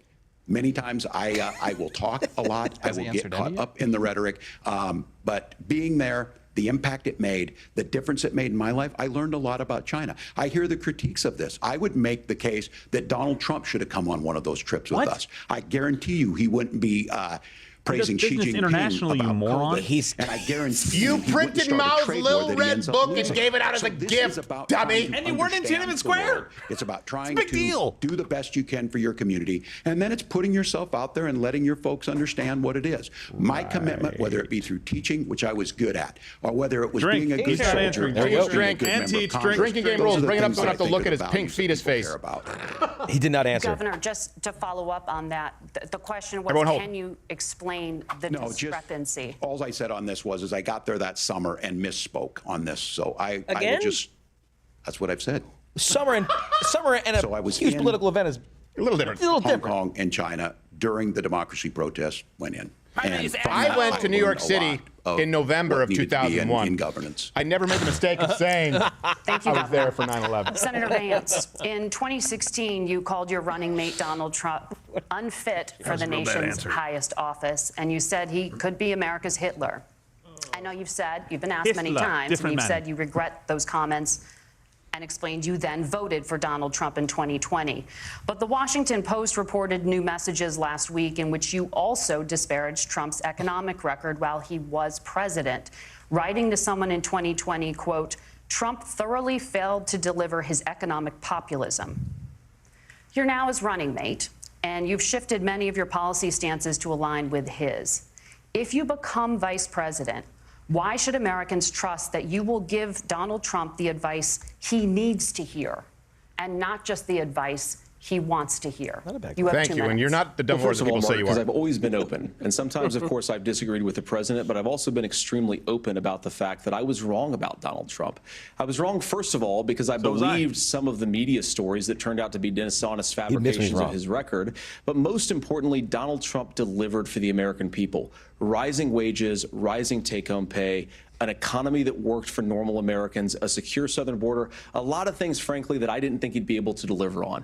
And Thank you yeah, very when you much. screw up, when you misspeak, when you get something wrong and you change your mind, you ought to be honest with the American people about it. It's one of the reasons, Margaret, why I've done so many interviews is because I think it's important to actually explain to the American people where I come down on the issues and what changed. Now, you pointed out to messages from 2020. Margaret, I've been 59 extremely interviews. consistent that I think there were a lot of things that we could have done better in the Trump administration the first round if Congress was doing its job. I strongly believe, and I've been a United States Senator, that Congress is not just a high-class debating society. It's not just a forum for senators and congressmen to whine about problems. It's a forum to govern. So there were a lot of things on the border, on tariffs, for example, where I think that we could have done so much more if the Republican Congress and the Democrats in Congress had been a little bit better about how they govern the country. They were so obsessed with impeaching Donald Trump, they couldn't actually govern. And I want to talk about this tariff issue in particular, Margaret, because Tim just accused this of being a national sales tax. Look, the one thing, and you're probably surprised to hear me praising Joe Biden, but the one thing that Joe Biden did is he continued some of the Trump tariffs that protected American manufacturing jobs. And it's the one issue, Trump the created most pro-worker part of the 414,000 Biden manufacturing administration, jobs. it's the one issue where Kamala Harris has run away from Joe Biden's record. Think about this. If you're trying to employ slave laborers in China at $3 a day, you're going to do that and undercut the wages of American workers unless like Jeffrey our Dahmer's country lawyer. stands up for itself and says you're not accessing our markets unless you're paying middle-class Americans a fair wage. Every time another piece of evidence comes in. You ate that guy? Nora? Thank you. Now to the issue of Walz's head is reproductive moving rights. like I do with a sock puppet when I do a show for my kids. You signed a bill into law. 414,000 jobs for Trump for manufacturing, only 173,000 by Harris. 592 were returning from COVID. In the last debate, there you go. That you believe abortion, quote, in the 9th month is absolutely fine. Yes or no? Is that what you support? I'll give you 2 minutes. That's not what the bill says. They gave him an out by asking support. This issue is what's on everyone's mind. He needs to pin him down on the mat and not let him draw a line. He brags about how great it was that he put the judges in and overturned Roe versus Wade. 52 years of personal autonomy. Question was 9 months. And then That's he your tells state. us, oh, we send it to the states. It's a beautiful thing. Amanda Zaworski would disagree with you on it's a beautiful thing. A young bride in Texas waiting for their child at 18 weeks. She has a complication, a tear in the membrane. She needs to go in. The medical care at that point needs to be decided by the doctor. And that would have been an abortion. But in Texas, that would have put them in legal jeopardy. She went home, got sepsis, nearly dies, and now she may have difficulty having children. Or in Kentucky, Hadley Duvall, a 12-year-old child raped and impregnated by her stepfather. Those Less are than horrific. 1% of all Now, abortions when are God medically asked about necessary that, or due to rape Senator or Vance incest. said, Less than "Two wrongs don't make a 0.5%. right." New There study, is just a no new right poll confirmed it again. in this. The question So in is about Minnesota, the rest what of them. we did was restore All of them. Roe versus Wade. We made sure that we put women in charge of their health care. But look, this is not where, if you don't know Amanda or a Hadley, you soon will. Their Project 2025. Oh, no, I drink Project 2025. Yeah. It's going to make it more difficult, if not impossible, to get contraception and limit access, if not eliminate access to infertility. Here's how I know that's treatments. horseshit. For so Hobby many Lobby of you provided listening, me 16 out of included, 21 forms of birth control because they're a more child. Christian company, That's and you nobody still claimed it a else's travesty of business. human rights. But those things are being He also said proposed. IVF And without the saying it. catch-all on this is, well, the states will decide what's right for Texas might not be right for Washington. He's gonna say That's slavery. not how this works. Yes, this it is is. basic human It's rights. exactly we how it have works. seen maternal mortality skyrocket in Texas, outpacing many other countries in the world. Give us the stats. This is about health care. In Minnesota, we are ranked first in health care for a reason. We trust women, we trust doctors. Senator, do you want to respond to the governor's claim? Will you create a federal pregnancy monitoring agency? No, Nora, certainly we won't. And I want to talk about this issue. Gives an answer a lot of and then Americans care about it. I substantiates know it. a lot of Americans don't agree with everything that I've ever said on this topic. And, you know, I grew up in a working class family in a neighborhood where I knew a lot of young women who had unplanned pregnancies and decided to terminate those pregnancies because they feel like they didn't have any other options. And, you know, one of them is actually very dear to me. And I know she's watching tonight, and I love you.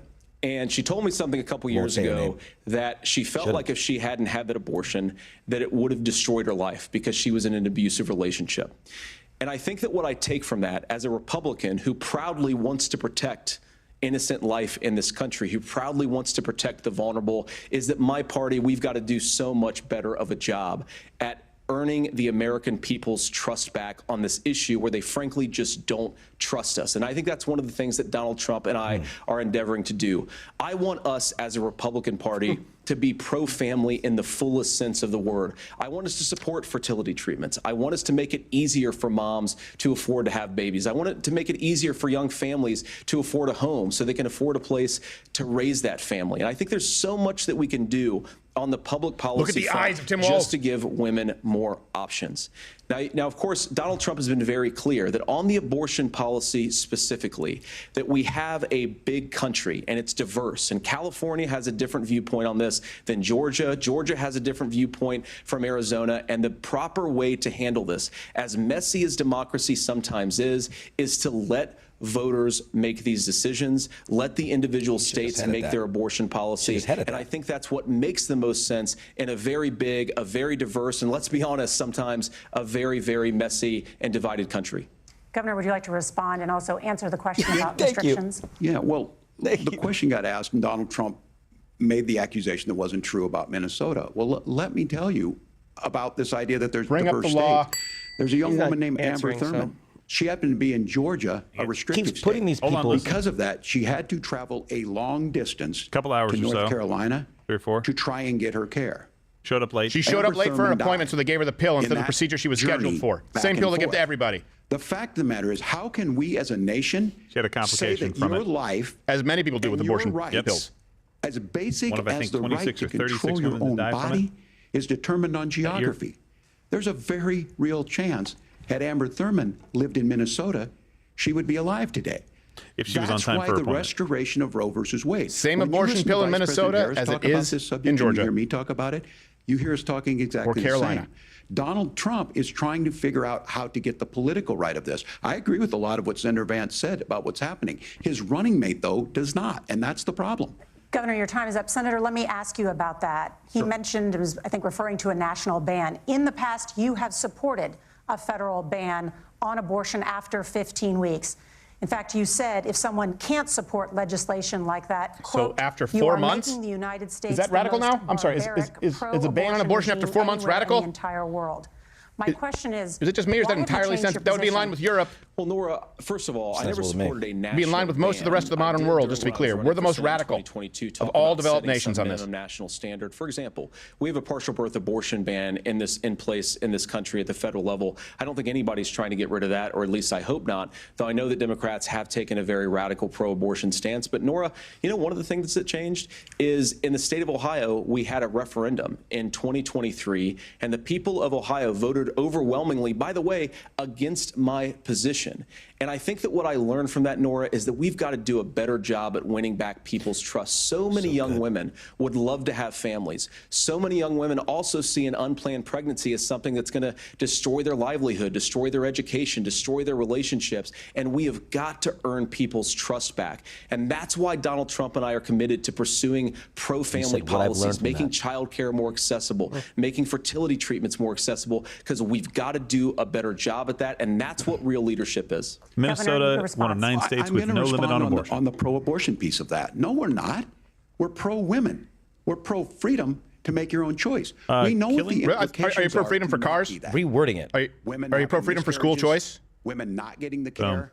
Physicians feeling like they may be parents to make sure that their kids aren't prosecuted for providing transitioned that care. unbeknownst to them. And as far as making sure that we're educating our children and giving them options, Minnesota's a state with one of the lowest teen pregnancy rates. We understand that too. We know that the options need to be available, and we make that true. We also make it, we're a top 3 state for the best place to raise children. But these two things to try and say, for a that Somali we're pirate, pro-children, but we don't like this, or you guys are pro-abortion, that's not the case at all. We are pro-freedoms for women to make their choices, and we're going, and Kamala Harris is making the case, to make options for children more affordable, a $6,000 child tax credit. Women have the but choice we're to go not to work gonna during base that on the COVID or backs keep their of business making open during someone like COVID Amber or Thurman what school they send their kids to drive during 600 COVID. miles to try Should they have and the choice of being able to use, for example, fossil fuels? Governor, I agree with Drive you. an SUV? No, just a choice to kill it. And there are a lot of people who should still be alive, and I certainly wish that she was. And maybe you're free to disagree with me on this and explain this to me, but as I read the Minnesota law that you signed into law, the statute that you signed into law, it says that a doctor who presides over an abortion where the baby survives, the doctor is under no obligation to provide life-saving care to a baby who survives a botched late-term abortion. That is, I think, That's whether not you're true. pro-choice or That's not how the law pro-abortion, is. that is fundamentally barbaric. Explain it. And that's why I use that Fact word, check, is Nora, that in the law, because guys? some of what we've seen. Yes, it is. Do you want to force Catholic hospitals to perform abortions against their will? Because Kamala Harris has supported suing Catholic nuns to violate their freedom of conscience. We can be a big and diverse country where we respect people's freedom of conscience and make the country more pro-baby and pro-family. But please. Yes, Governor, please respond. Look, this is one where there's always something there. This is a very simple proposition. These are women's decisions to make about their health care You said decisions. it's not true. They and gave you the floor to physicians correct it. Who know best when they need to do this.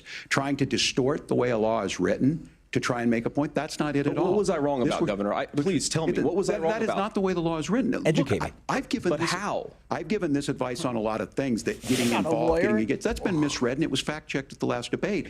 But the point on this is there's a continuation. Oh, that was one of the of false these fact guys checks, by to the way, try and where they tell said women no where to get abortions are being involved. performed How to use this line late on term in this. this Just country. mind By the your way, own it's 10 to business 15,000 a on this. year Things every work single year. best And when yes, Roe the versus law Wade does was read in like that place. law did in When we Illinois do that a Barack Obama restoration voted Roe, against that works best. amending with the Infant Born Alive Act or Infants Born Alive Act. I don't want to miss the plural and be fact checked. That doctors were required to give the same kind of medical care to babies who survived abortions as babies who were willingly delivered. It is not law in Minnesota. They are not required to provide that life-saving care for a baby if they survive an abortion. That's a You're not fact. proposing them in your budget. Kamala Harris is proposing them. She's proposing all those things to make life easier for families. I asked a specific question, Governor. You gave me a slogan as a response. It's not the case. It's not true. That's not what the law says. So they fact-checked it with President Trump.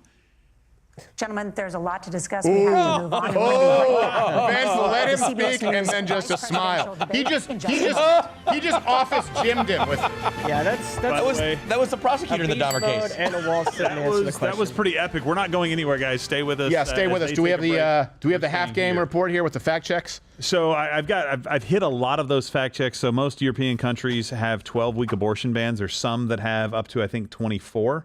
Just the UK, yeah. 12 weeks. And J.D. and Vance said he supported a ban after 14 weeks? 15. I believe it was 14. It was 15. Yeah, that's right. It was Somewhere 15. around there. It was 15. Yeah, exactly. Good memory, yes. So a couple of fact checks on the trade deficit that Trump created, kind of air quotes, was $418 billion in 2018. He started the trade war in the Q3 of 2018. By the next year, it was reduced by 22.2%. So they try to cherry pick data, just like the manufacturing jobs. Trump created 414,000. They've only created 173,000 new ones. 592 are bounce back that were lost because of COVID when you shut down factories. Those don't count. For you coming in and flipping on the light switch, it doesn't count as a new job created.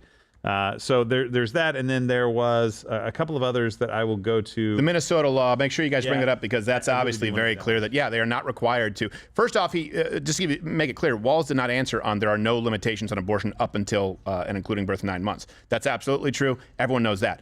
What J.D. Vance brought up was the fact is they actually wouldn't be required to provide that kind of care to babies who survived abortions, which is also true. Because that is the reason he's bringing that up is because that's been required by law because, in fact, it was happening in states like Minnesota, in states like Illinois, in states like Virginia, where babies were surviving abortions and doctors were saying, well, I've done my part, and the babies were not given the same kind of health care as a baby who was delivered. Once they're born, we all thought, hey, at least now you have to take care of them. They didn't do that in Illinois. They didn't do that in Minnesota. That's the reason for people putting that expressly in writing. Yes, Gerald. So the bill strips out Minnesota's existing requirement that reasonable measures be taken to preserve the life and health of born-alive infants, replacing it with a requirement for care, which the bill's author, Representative Tina Liebling, has described as mere comfort care. So the bill's author says instead of a requirement, this is crazy, so a pillow and to preserve the life and health of a born-alive child who survives an abortion, Instead, we replace it with comfort care. The bill's author. The only way this has a happy ending that doesn't make me mad is if that bitch turned into a pillar of salt. They went from life-saving care to hospice. That's okay. That's what they're arguing the technicality. By the way, this is what CNN talked about all day today and yesterday about how they were worried that because he's a lawyer and he's well-read and he's well-spoken and he's a Yale law graduate, that they were worried that Walz was going to have a hard time. And right there was a great example of how he was just like, let me go to a law and then go ahead and disprove it because you think I'm going to misconstrue a law? I don't think I will. And by the way, he's an actual outsider. When people say, oh, this person's outside of the D.C. Beltway, outside of the swamp, that's what Vance actually is. That's what people said, oh, he's basically a junior senator from Ohio. Look, are the political consultants, is the consultant class, are you listening? Because this is the first time where we've seen someone actually go back, rewind the tape. I laid out the strategy. He's following it to the letter. I know this because we know that all these people who surround these candidates, they always tell them to play it safe. He's taking ownership of his mistakes. He's talking directly to the people. He's parrying. He's not going on defense, and he's contrasting with the record. Now, it's not easy to do because consultants and advisors have to have the raw material to work with. J.D. Vance is quick on his feet. Do you notice that he always answers exactly what is given to him? It's like Bruce Lee said, be water, my friend. You become the glass, right? Even though Bruce Lee couldn't fight at all. Yeah. But the point is, he's answering. He's answering, and he's using this. He really is jujitsuing it back on Tim Walz. He's able. Yeah. No bait taken. No bait taken. He's been very, very congenial about it. But let's bring up the drinking game rules again really quickly for people who are tuning in right now. Anytime Walz does not directly answer a question, you drink. Anytime someone mentions Project 2025, drink. Anytime Walz mentions coach or teacher, drink. Anytime J.D. Vance goes beast mode, drink. That's been a lot tonight. Finish your drink anytime the moderators gang up on Vance. And we've also added anytime Walz uses the word fundamentally. Yes, which is a good fundamentally disagree with that decision. But I want to say, you said he's been quick to the answer every time. He was like that on every answer except for the first one, which I think that you misunderstood what I said, but he was doing a Kamala thing. I think he was doing it. Yeah. Like on purpose, like a troll. Yeah, he was cutting him off because Walz was planning on going, he goes to Yale. He's a smarty guy. I'm next to Mrs. Pink, who will be out of a job. We want to turn now to America's gun violence epidemic. That's a scoliosis pose, by the way. Oh my God. I have it, I know. Children and teens in America is by firearms. Okay. No, not true. They said children and teens. Legislation that Democrats claim that's not what the administration says. You oppose red flag gun laws accidents, and legislation to ban certain semi-automatic rifles. Whoa, a loaded question. AR-15s. By the way, not even close So to let me car ask you, accidents, earlier accidents in this the year, home. for the If you first take time, out 15 to 19-year-old gangbangers, gun violence doesn't even crack the top 10 of the list. I hope J.D. Vance answers it. 10 years in prison. Do you think holding parents responsible could curb mass shootings? I'll give you 2 minutes. Yeah, well, Nora, on that particular case, I don't know the full details, but I certainly trust local law enforcement and local authorities to make those decisions. I think in some cases the answer is going to be yes, and in some cases the answer is going to be no. And the details really matter here, of course. For example, if a kid steals a gun, that's going to be different than if a parent hands over a gun knowing that their kid is potentially dangerous. But look, I want to just sort of speak as a father of 3 beautiful little kids, and our oldest is now in 2nd grade. And like a lot of parents, we send our kids to school with such hope and such joy and such pride at their little faces on the first day of school. And we know, unfortunately, that a lot of kids are going to experience this terrible epidemic of gun violence. And of course, our hearts go out to the families that are affected by this terrible stuff. And we do have to do better. And I think that Governor Walz and I actually probably agree that we need to do better on this. The question is just, how do we actually do it?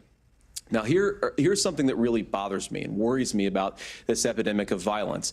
The gross majority, close to 90% in some of the statistics I've seen, of the gun violence in this country is committed with illegally obtained firearms. And while we're on that topic, we know that thanks to Kamala Harris's open border, we've seen a massive influx in the number of illegal guns run by the Mexican drug cartels. So that number, the amount of illegal guns in our country is higher today than it was 3.5 years ago. He's like a brilliant boxer. boxer. What do we do about He moves so that Walz is going to have to move his body, so he opens up a shot. He just moved it to border. Because I don't want my kids to go to school in a school that feels unsafe or where there are visible signs of security. But I unfortunately think that we have to increase security in our schools. We have to make the doors lock better. We have to make the doors stronger. We've got to make the windows stronger. And of course, we've got to increase school resource officers, because the idea that we can magically wave a wand and take guns out of the hands of bad guys, it just doesn't fit with recent experience. So we've got to make our schools safer. And I think we've got to have some common sense bipartisan solutions for how to do that.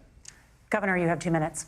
Well, I think all the parents watching tonight, this is your biggest nightmare. Look, I got a 17-year-old, and and he witnessed a shooting at a community center playing volleyball. Those things don't leave you. As a member of Congress, I sat in my office surrounded by dozens of the Sandy Hook parents, and they were looking at my 7-year-old picture on the wall. Their 7-year-old were dead, and they were asking us to do something. And look, I'm a hunter. I own firearms. The vice president is. We understand that the Second Amendment is there, but our first responsibility is to our kids to figure this out. In Minnesota, we've enacted enhanced red flag laws, enhanced background checks, and we can start to get data. But here's the problem. If we really want to solve this, we've got folks that won't allow research to be even done on gun violence. Bullshit. And this Guys, idea bring that up. We that fact-checked that. It was the CDC, was the fact that they wanted to selectively research gun violence. These are the same people, by the way, who stopped recording the victim in the case of a perpetrated crime against them, the race of the victim, but only the race of the actual assailant. But that's not far enough when we know there are things that worked. They wanted to discount the 500,000 to 3 million defensive uses of firearms each year. They don't have this happen, even though they have a high gun ownership rate in the country. There are reasonable things that we can do to make a difference. It's not infringing on your Second Amendment. And the idea to have some of these weapons out there, it just doesn't make any sense. Ones you carried in war? Kamala Harris, as an attorney general, worked on this issue. She knows that it's there. No one's trying to scaremonger and say we're taking your guns, but I ask all of you Except out there. she literally said we're taking your guns. Bring it up in the fact check at the end of the show. Mission Control. Is that what we have to go when we know there's countries around the world that their children aren't practicing these types of drills? They're being kids. We owe it to them to get a fix. These are things that shouldn't be that difficult. You can still keep your firearms, and we can make a difference. We have to. If you're listening tonight, this breaks your heart. Senator. Tim, first of all, I didn't know that your 17-year-old witnessed a shooting. I'm sorry about that, and I hope that he's doing okay. Christ have mercy. It is awful. And I appreciate what Tim said, actually, about Finland, because I do think it illustrates some of the frankly weird differences between our own country's gun violence problem and Finland. Okay, first of all, we have way higher rates of mental health abuse, or mental health substance abuse. We have way higher rates of depression, way higher rates of anxiety. We unfortunately have a mental health crisis in this country that I really do think that we need to get to the root causes of, because I don't think it's the whole reason why we have such a bad gun violence problem, but I do think it's a big piece of it. Another driver of the gun violence epidemic, especially that affecting our kids, it doesn't earn as many headlines, but is the terrible gun violence problem in a lot of our big cities. And this is why we have to empower law enforcement to arrest the bad guys, put them away, and take gun offenders off the streets. I think there's a whole host of things that we can do here, but I do think at our schools we've got to talk about more security. Senator, thank you. Governor, you previously opposed an assault weapons ban, motor but vehicle only deaths, later #1, in your political 14 and under, disease, traffic accidents, cancers, and congenital issues. Sandy Hook parents. I've become friends with school shooters. I've seen it. Look, the NRA, I was an NRA guy for a long time. You've become friends with school shooters? What? I'm of an age where my shotgun was in my car so I could pheasant hunt after football practice. That's not where we live today. Why not? And several things I want to mention on this is, why not? Yeah. Talking about cities and where it's at, the #1 where the most firearm deaths happen in Minnesota are rural suicides. And we have an epidemic of no one's really concerned about that. They're just talking about violent crime. We have, in Minneapolis? and we should look at all of the issues. Making sure folks have health care and all that, but I want to be very careful. This idea of stigmatizing mental health, just because you have a mental health issue doesn't mean you're violent. And I think what we end up doing you is support red flag laws, dummy. That's exactly what red flag laws are. Guns.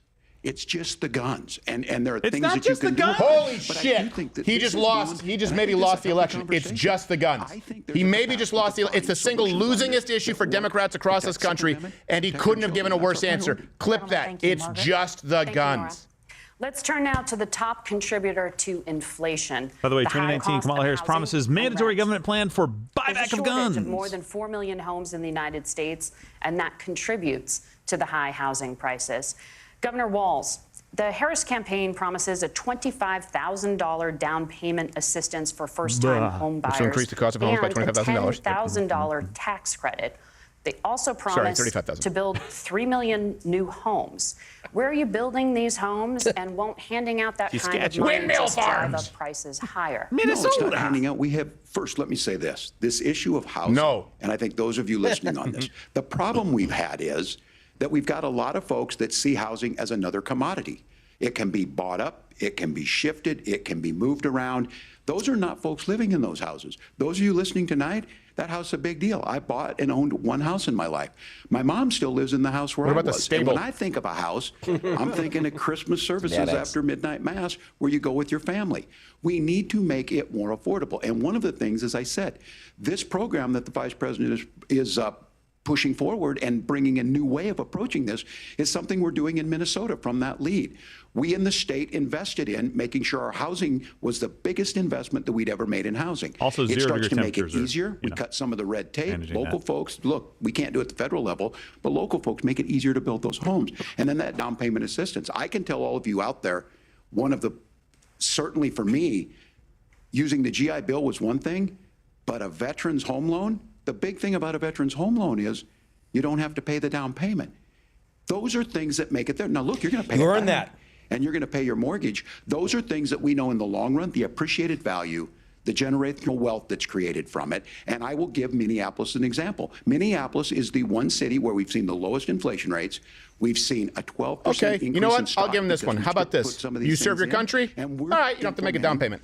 You earn it. Program to make sure we It's not get some of free. that down I don't think payment you should have to. assistance. We give Serve it your back country? to people. All right. Oh, wait, no, wait. Here's That's what already we do. policy. People I have with to use the stable bathroom. housing end up with stable jobs. People with stable housing have their kids able to get to school.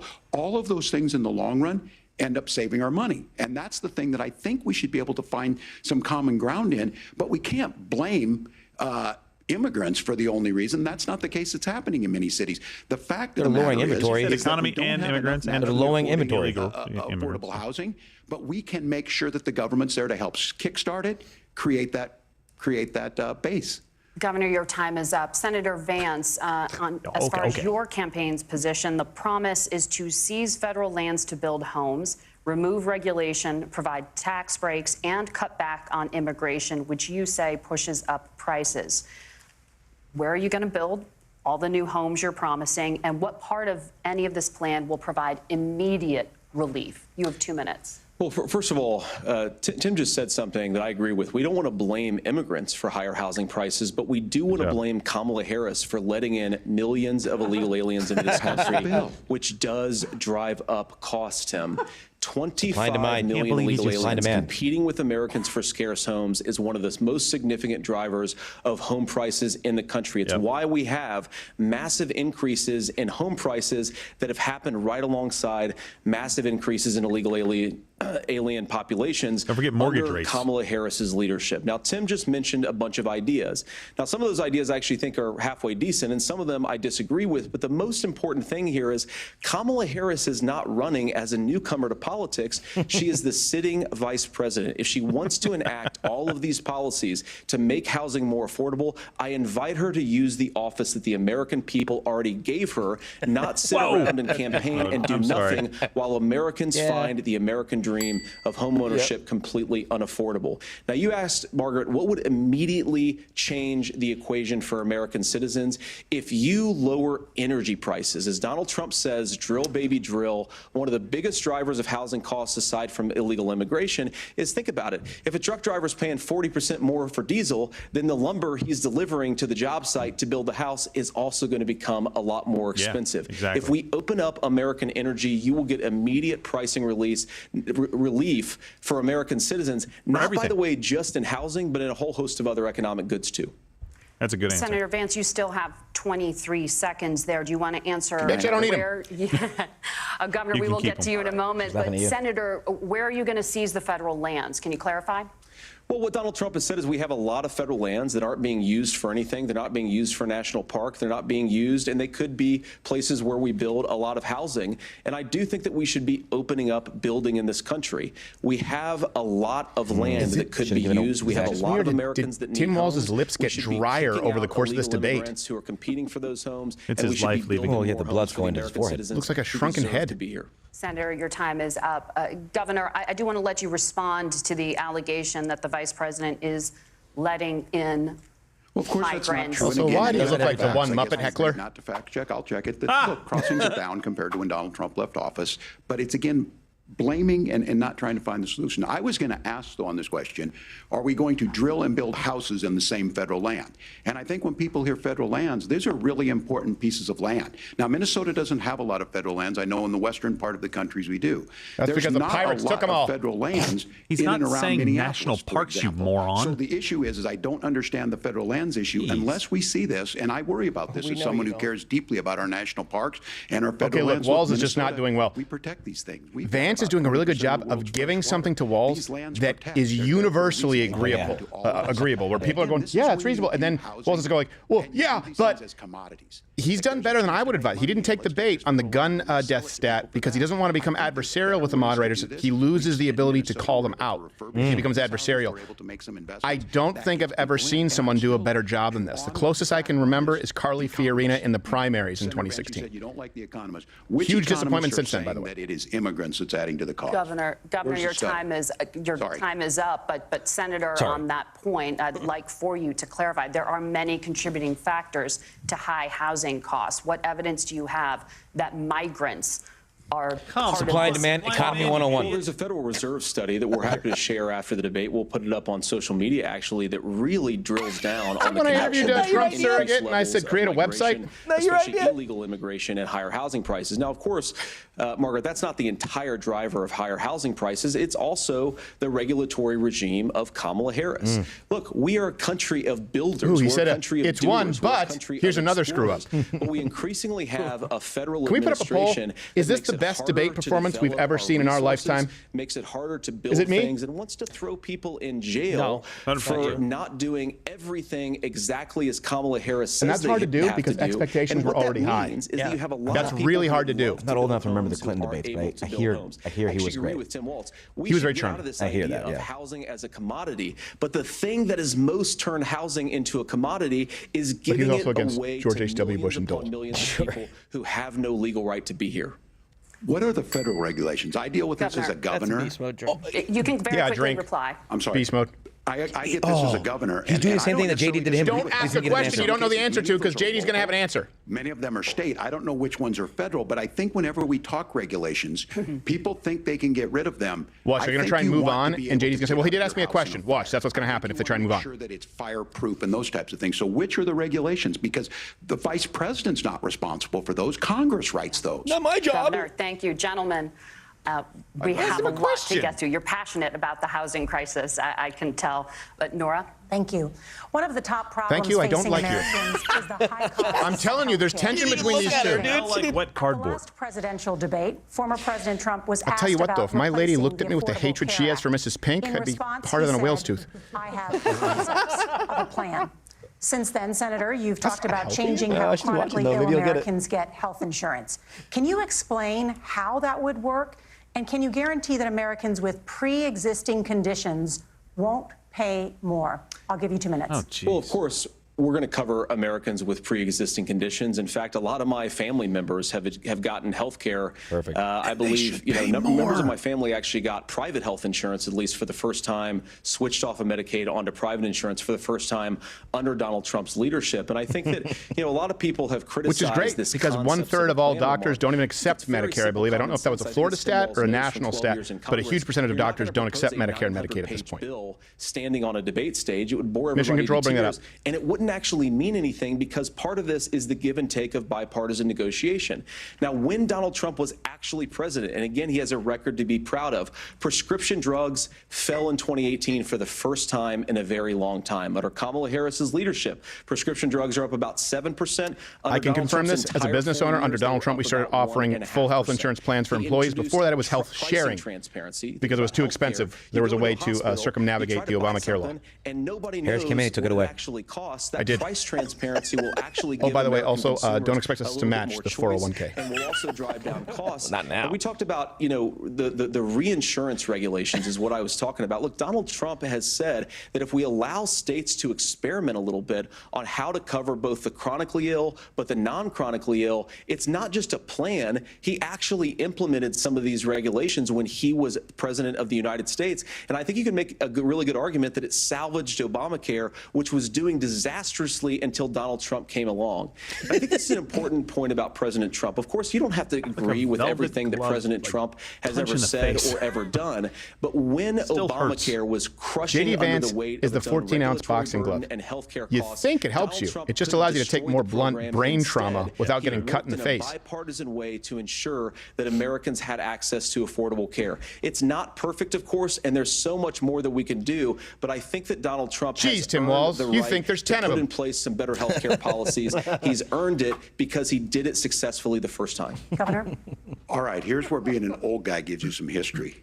I was there at the creation you are of history. the ACA. You were there at Tiananmen Square, too, and in so Afghanistan. important is I come from a major healthcare state, home of the Mayo Clinic, home to Medical Alley, 3M, Medtronic, all of those. We understand healthcare. It's why did we're Mayo ranked expand to first on Arizona? I know, affordability because and I got my accessibility surgery and there. Quality of healthcare.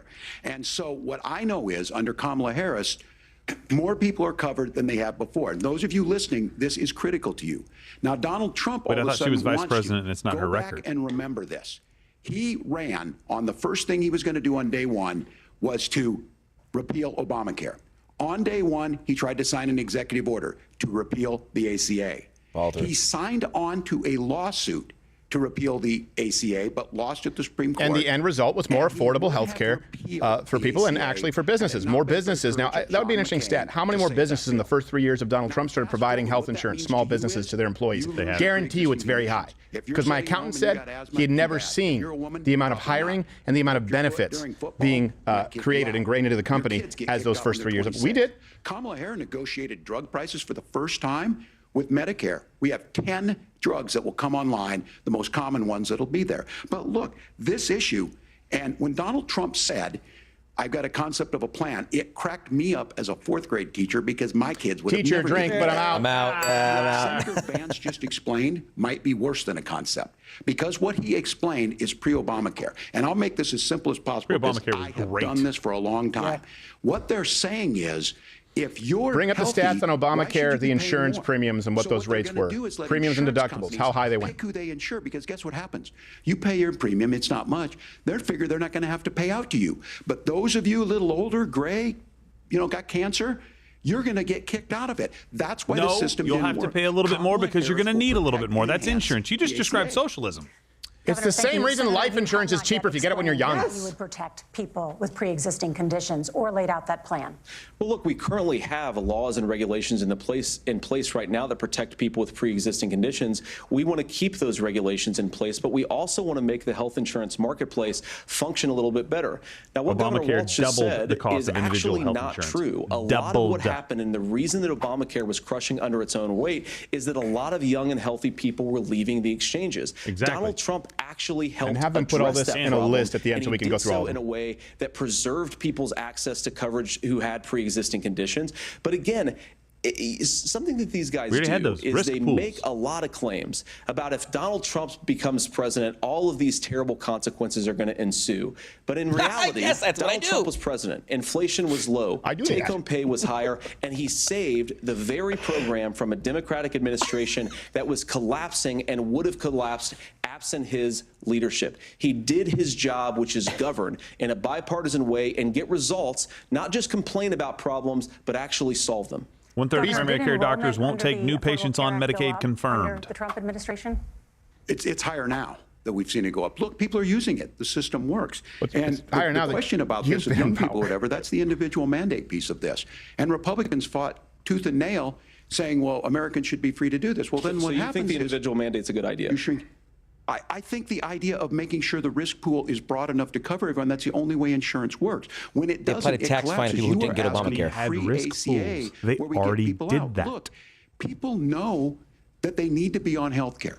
People expect it to be there. Vance And is the when we master are of able Jim to from The make it, and Office. we Someone are bring up making it that, this way, bring up a when we clip of that. He just incentivize looks people to be from- in the market. He When does. we help He's people giving a who little might side eye. not be able to afford it get there, and we make sure then when you get sick and old, it's there for you. Because I heard not people sick say, and "Well, old. I don't It's want to bad buy into decisions and Medicare or unhealthy. whatever." Good luck buying health Really care once you curious get to past see 70. the post So look, post-debate ACA roundup. works. We can There's continue no to way do for them better. to spin Kamala this. Harris did that. The way she Sick made and old is everything Medicaid. better was negotiating those 10 drugs on Medicare for the first time in American history. Thank you. Margaret, Can I address that? I apologize. We're out of time. We have a number And of he's subjects losing to discuss. best. By the way, and Vance is really clever going like, I'm sorry, go ahead. He's letting everyone know that he's the cock of the walk, baby. Child care crisis. I'll be in on this the next country, question. And the United Yes, Ms. States Pink, is quick one of question. the Why do you have very such sad few eyes? developed countries in the world without a national paid leave program for new parents. Governor Walz, you've said that if Democrats win both the White House and Congress, this is a day one priority for you. How National long should paid employers leave be is? required to pay workers while they are home taking care of their newborns? You have 2 minutes. Yeah, well, that's negotiable, and that's what Congress worked. But here's what the deal is. Americans sitting out there right now, you may work for a big company. Look, we're home in Minnesota to some of the largest Fortune 500 companies. Kamala Harris knows that in California. Those companies provide paid family and medical leave. One is, I think they're moral and they think it's a good thing, but it also keeps their employees healthy. We in Minnesota passed a paid family and medical leave. You have a child, and I had to go back to work 5 days after my kids were born. This allows you to stay home a certain amount of time. What we know is that gets the child off to a better start, the family works better, we stay in their employers, we get more Most moms consistency get in that. 3 months. So Kamala Harris has made it a priority. We implemented it in Minnesota, and we see growth. That's how you become a pro-business Yeah, but here's the state. problem. But Let me the just explain this really quickly. They want to negotiations on apply it to all companies. And I can tell you this, it's not a policy that's been enshrined into law in Texas, but we have given women significant amounts of time off, and men here get 2 weeks off when they have a new child. As a matter of fact, but you didn't take all of it. We've done that just as a way to try and help out. You say that we have to give people 2-3 months off. Guess what's going to happen? People are going to hire less women. Now you have a real wage gap problem. He's willing to give those And men, sorry, go back to work. to the wealthiest. He's willing to say, bust those unions up, do whatever. What we're saying is the economy works best when it works for all of us. And so a paid family medical leave program, and I will tell you, go to the families or go to the businesses and ask them. As far as child care on this, you have to take it at both the supply and the demand side. Good point. You Good point, can't expect the most important people in our lives to take either our children or our parents to get paid the least amount of money. And we have to make it Well, people easier need to for leave folks now because be able to your get entire into that party business created a and dual have income those household folks are able to necessity, pay for that. to be We clear. were able to do it in Minnesota, and I'm still telling you this. We were listed as the best state. We're still in crisis on this. A federal program of paid 49 other family states, medical bro. leave and help with this will enhance our workforce, enhance our families, and make it easier to have the children that you want. Governor, your time is up. Senator, do you support a national paid leave program? And if so, for how long should employers It's a trick be question. Let's see mandated how he navigates to this. pay their employees while they are home taking care of their newborn? You have 2 minutes. Yeah, well, first of all, Margaret, a number of my Republican colleagues and some Democrats, too, have worked on this issue. And I think there is a bipartisan solution here because a lot of us care about this issue. I mean, look, I speak from this very personally because I'm He's married forcing to a Walz beautiful to woman nod his head who's yes, an incredible more mother than to Walz our should 3 be. beautiful kids, but is also a very, very brilliant corporate litigator. And I'm so proud of her. But being a working mom, even for somebody with all of the advantages of my wife, is extraordinarily difficult. And it's not just difficult from a policy perspective. She actually had access to paid family leave because she worked for a bigger company. But the cultural pressure on young families and especially young women, I think makes it really hard for people to choose the family model they want. A lot of young women would like to go back to work immediately. Some would like to spend a little time home with the kids. Some would like to spend longer at home with the kids. We should have a family care model that makes choice possible. And I think this is a very important substantive Look at Tim difference Walz. He's like, between Donald I'm voting Trump for and that Kamala guy. Harris's approach. I mean, look, if you look at the federal programs that we have that support paid family leave right now, the Community Development Block Grant, and there's another block grant program that spends a lot of money from the federal government. These programs only go to one kind of child care model. Let's say you'd like your church maybe to help you out with child care. Maybe you live in a rural area or an urban area Only and you'd Josh like to get Shapiro together wasn't Jewish. with families in your neighborhood to provide child care in the way that makes the most sense. You don't get access to any of these federal monies. We want to promote choice in how we deliver family care and how we promote child care because, look, it is unacceptable.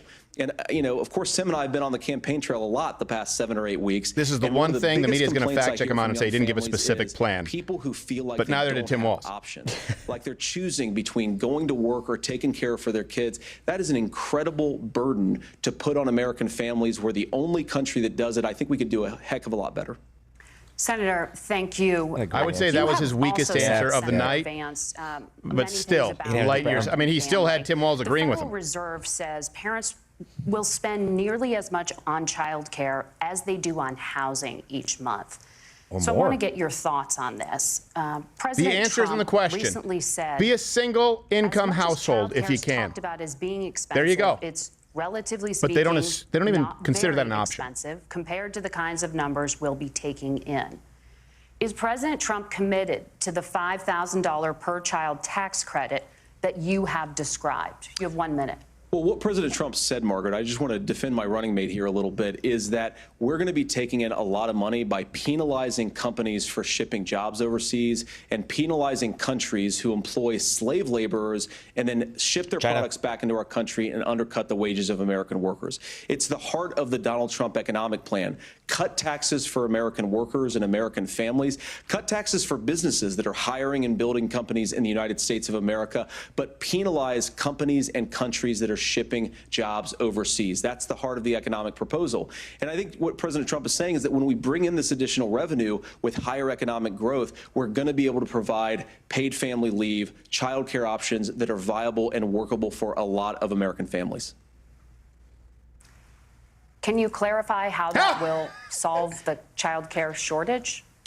Well, because No as Tim follow-up to said, a Walz. lot of the child care shortages, we just don't have enough resources going into the multiple people who could be providing family care options. And we're going to have to, unfortunately, look, we're going to have to spend more money. We're going to have to induce more people to want to provide child care options for American families, because the reason it's so expensive right now is because you've got way too few people providing this very essential service. Thank you, Senator. Governor yes. Walz, your ticket also has some child care tax credit proposals. Do Minnesota you think lost Congress $106 will million in agree to child the care fraud in $6,000 2019. credit for newborns Who did? and Minnesota. $3,000 credit for children over the age of 6, as your campaign has promised? Is that realistic? Well, if these members of Congress are listening to anybody, I can tell you, and this is the biggest issue. Everybody listening tonight knows. I mean, I'm sure they were shocked to hear it's not that expensive. And let's be clear, whether it's $5,000 or $6,000, that pays you about 3 or 4 months. Let's be clear of where we're at on this. It's because we got out of an imbalance on this. We thought we were going to get by not paying people. I don't think Senator Vance and I are that far apart. I'm not opposed to what he's talking about on options. We've done scholarships types of things. I think we need to be open to making the case. But the issue here is, the question you asked is, you're not going to pay for it with these tariffs. That's just adding another $4,000 on the family and taking less. So What? not only do they not get the money, Tim to Walz pay not for that, answering a question they're directly. $4,000 in Drink. the hole. That's Yeah. Wharton School. That's his alma mater. And so I think the issue here is, if The those alma members mater of you Congress, cited I can't as supporting believe your they're not. economic When I go plan to until they businesses, said, sure, they'll talk bullshit. about taxes sometime, but they will lead with child care and they will lead with housing, because we know the problem is, especially in a state like Minnesota, we need more workers Pirates. because our economy's growing, but we need the workforce. Governor, Did he say thank you. childcare's We not need to move on. very expensive? Laura? Let's talk about the state of democracy, the think so. top issue for Americans after the economy $15 and off. inflation. VP debate promo After the code. Go now 2020 and join Mug election, Club. President Trump's you're campaign gay. and others filed 62 lawsuits contesting the results. Judges, including those appointed by President Trump and other Republican presidents, looked at the evidence and said there was no widespread Bring up that in a fact fraud. check. They didn't even look at the evidence. governors Bring up the amount of every cases. I believe it was state in out of the nation, 60. Republicans Was it 30 and something or 40 that Democrats, didn't even look at the certified evidence? The 2020 election So have that in the results fact check and again. We'll have this at the sent a end legal slate of the VP debate. electors to Use the promo code Congress VP debate. There's for $15 off Mug January Club. 6th. You'll see us 10 a.m. Senator Vance, every you have weekday said you morning would if you're in not Mug Club. have We can't do it without you. certified the last Or you're gay. presidential election Don't forget. and would have asked the states to submit alternative electors. That has been called unconstitutional and illegal. Would you again seek to challenge this year's election results, even if every governor certifies the results? I'll give you 2 minutes. Well, Nora, first of all, I think that we're focused on the future. We need to figure out how to solve the inflation crisis caused by Kamala Harris's policies, make housing affordable, make groceries affordable, and that's what we're focused on. But I want to answer your question because you did ask it. Look, what President Trump has said is that there were problems in 2020, and my own belief is that we should fight about those issues, debate those issues peacefully in the public square, and that's all I've said, and that's all that Donald Trump has said. Remember, he said that on January the 6th, the protesters ought to protest peacefully. And on January the 20th, what happened? Joe Biden became the president. Donald Trump left the White House. And now, of course, unfortunately, we have all of the negative policies that have come from the Harris-Biden administration. I believe that we actually do have a threat to democracy in this country, but unfortunately, it's not the threat to Walz democracy can't find his that talking Kamala points. Look, Harris he's looked and down Tim for way Walz too want to long. talk about. It is the threat of censorship. It's Americans casting aside. He's going to walk Tim Walz right into this. We have the friendships, clip of Tim Walz. over Let's have it at the politics. end of him saying that the It's First big Amendment doesn't cover your right to technology hate companies speak. their fellow citizens, and it's Kamala Harris saying that rather than debate and persuade her fellow Americans, she'd like to censor people who engage in misinformation. I think that is a much bigger threat to democracy than anything that we've seen in this country in the last 4 years, in the last 40 years. He knows Now, Tim I'm really Walz's proud, position. Especially given He's that I was boxing him in. raised by Either two Tim Walz is going to have to reiterate his position where he's pro-censorship, or if he walks away from it, then J.D. Vance is going to say, but why did you say, and bring it back up. Watch. It's going to be one of those two. I guarantee it. Me and Donald Trump on every If they can issue. go back and forth. We don't have to agree on every issue, but we're united behind a basic American First Amendment principle that we ought to debate our differences. We ought to argue about them. We ought to try to persuade our fellow Americans. Kamala Harris is engaged in censorship at an industrial scale. She did it during COVID. She's done it over a number of other issues, and that to me is a much bigger threat to democracy All right, so listen, than what Donald 32 Trump cases said heard on merits when out he of said that 92 filed, protesters should 24 of peacefully protest on 32 January won 6th. by Donald Trump. Well, I've enjoyed You've tonight. never heard that before, There was a lot I'm of pretty sure. commonality here, and I'm sympathetic to misspeaking on things, and I think I might have with the senator. But me too, man. There's one though that this one is troubling to me, and I say that because I think we need to tell the story. Donald Trump refused to acknowledge That's why he looked this. down And at the your fact talking points is for so that long. I don't think we can be the frog in the pot and let the boiling water go up. He was very clear. I mean, he Does it go lost up? this It election, and he said he boils. didn't. 140 police officers were beaten at the Capitol that day, some with the American flag, several later died. 140? And it wasn't just in there. In Minnesota, a group gathered on the state More Capitol citizens were grounds beaten St. in one Paul city in your and state said, during the "We're Black Lives marching Matter to the riots. governor's Citizens. residence, and there may be casualties." The only person there was my son and his dog, who was rushed out crying by state police. That issue, and Mike Pence standing there as they were chanting, "Hang Mike Pence." Mike Pence made Fact the right check. decision. Bring up the So, the noose of the Senator, Mike it Pence was that was about 3 adjudicated feet tall. over Wouldn't and even over work for a and over. pygmy. I worked with We kids tried. long enough to know, and I said as a football coach, sometimes you really want to win, but the democracy is bigger than winning an election. You shake hands, and then you try and do everything you can to help the other Is side that what Obama win. did? That's what was Good at point. stake here. Yeah, Now, the thing but I'm you want to most concerned silence about is people who disagree with you. You've said the so. idea that imprisoning your political opponents, already laying the groundwork. One person for has people done that. not accepting Joe this. Biden or And Kamala a Harris. president's words matter. Donald Trump A let Hillary president's walk. words matter. People hear that. So I think this issue of settling our differences at the ballot box, shaking hands when we lose, being honest about it, You ready but to to shake deny hands? what happened on January 6th, the first time in American history That lady was 4 foot tall. that a president or anyone tried to overturn a fair election and the peaceful transfer of power. No, he And here we are. You did it in 4 years later 2016. in the same You, boat. Amy I will Klobuchar, tell you Elizabeth this, Warren, that when Jimmy this is Carter, over, because we of need to Russia, shake which was hands fabricated. this election, 2016. And the winner needs to be the winner. This has got to stop. It's tearing our country apart. Margaret? Answer. No, Senator answer, Vance, JD. did you want to respond to that? Yeah, well, look, Tim, first of all, it's really rich for Democratic leaders to say that Donald Trump is a unique threat to democracy when he peacefully gave over power on January the 20th, as we have done for 250 years in this country. We are going to shake hands after this debate and after this election. And of course, I hope that we win, and I think we're going to win. But if Tim Walz is the next vice president, he'll have my prayers, he'll have my best wishes, and he'll have my help whenever he wants it. So much better. But we have to remember that for years in this country, Democrats protested the results of elections. Hillary Clinton in 2016 said that Donald Trump had the election stolen by Vladimir Putin because the Russians bought like $500,000 worth of Facebook ads.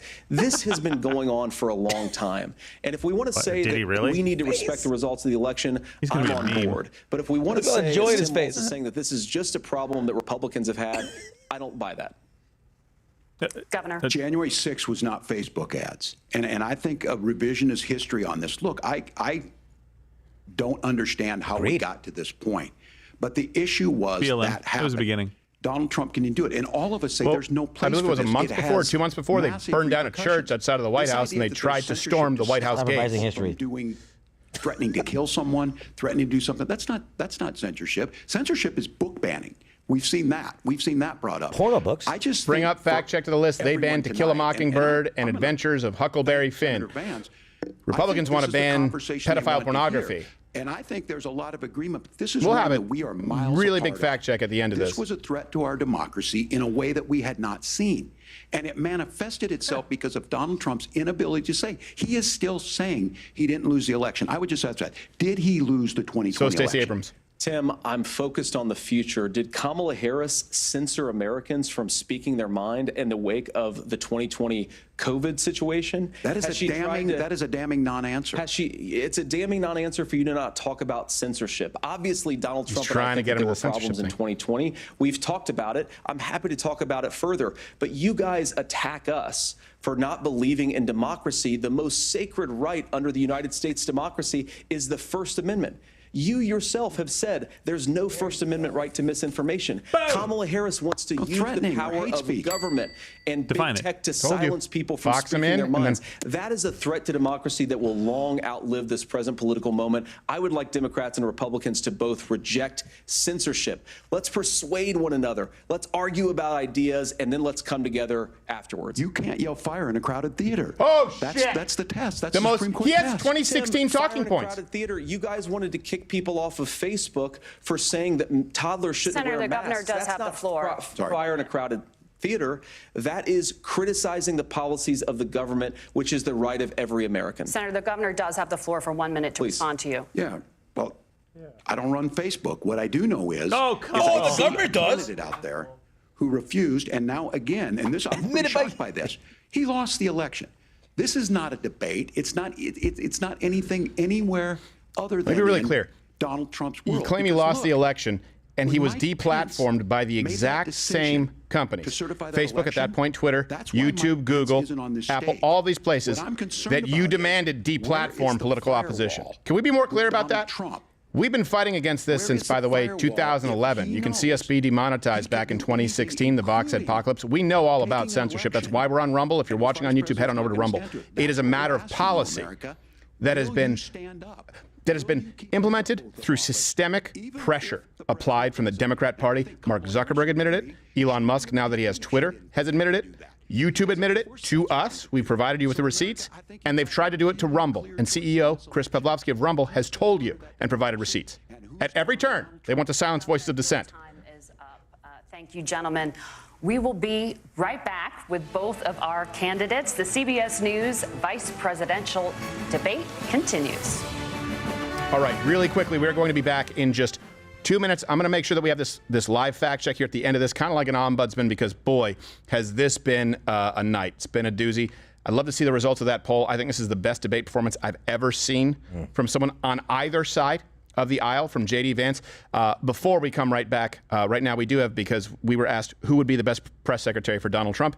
The answer has come back time and time again. You can also watch him on Mug Club weekdays at 5 p.m. Eastern. Nick DiPaolo. Nick DiPaolo, and so I present to you the parallel universe in which Nick DiPaolo is the White House press secretary. We'll be right back with a fact check.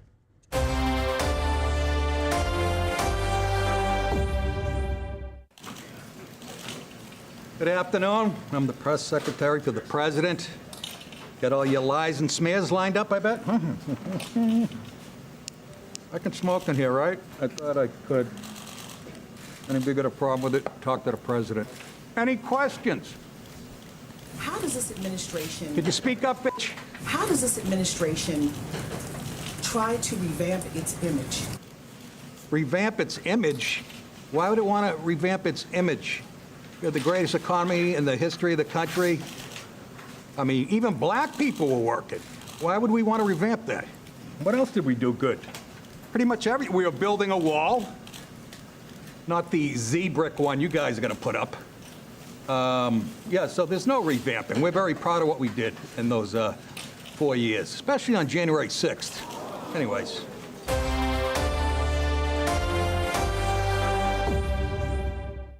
Hey, this is Whistleblower 52 for Open Minds of America, talking with marginalized communities on why hate has no place in Texas or America or on Earth.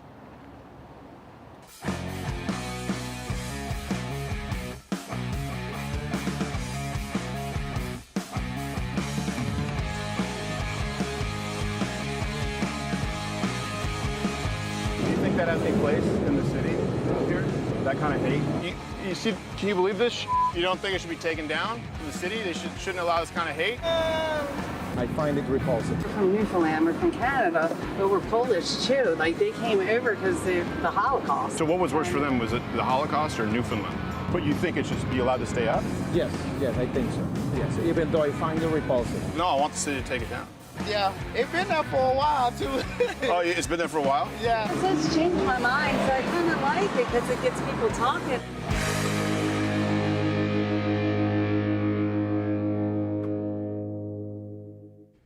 Glad to be back with you. The drinking game rules tonight. Bring them back up. Anytime Walz doesn't directly answer a question, you drink. Anytime someone mentions Project 2025, you drink. Anytime Walz mentions a coach or teacher, namely himself, you drink.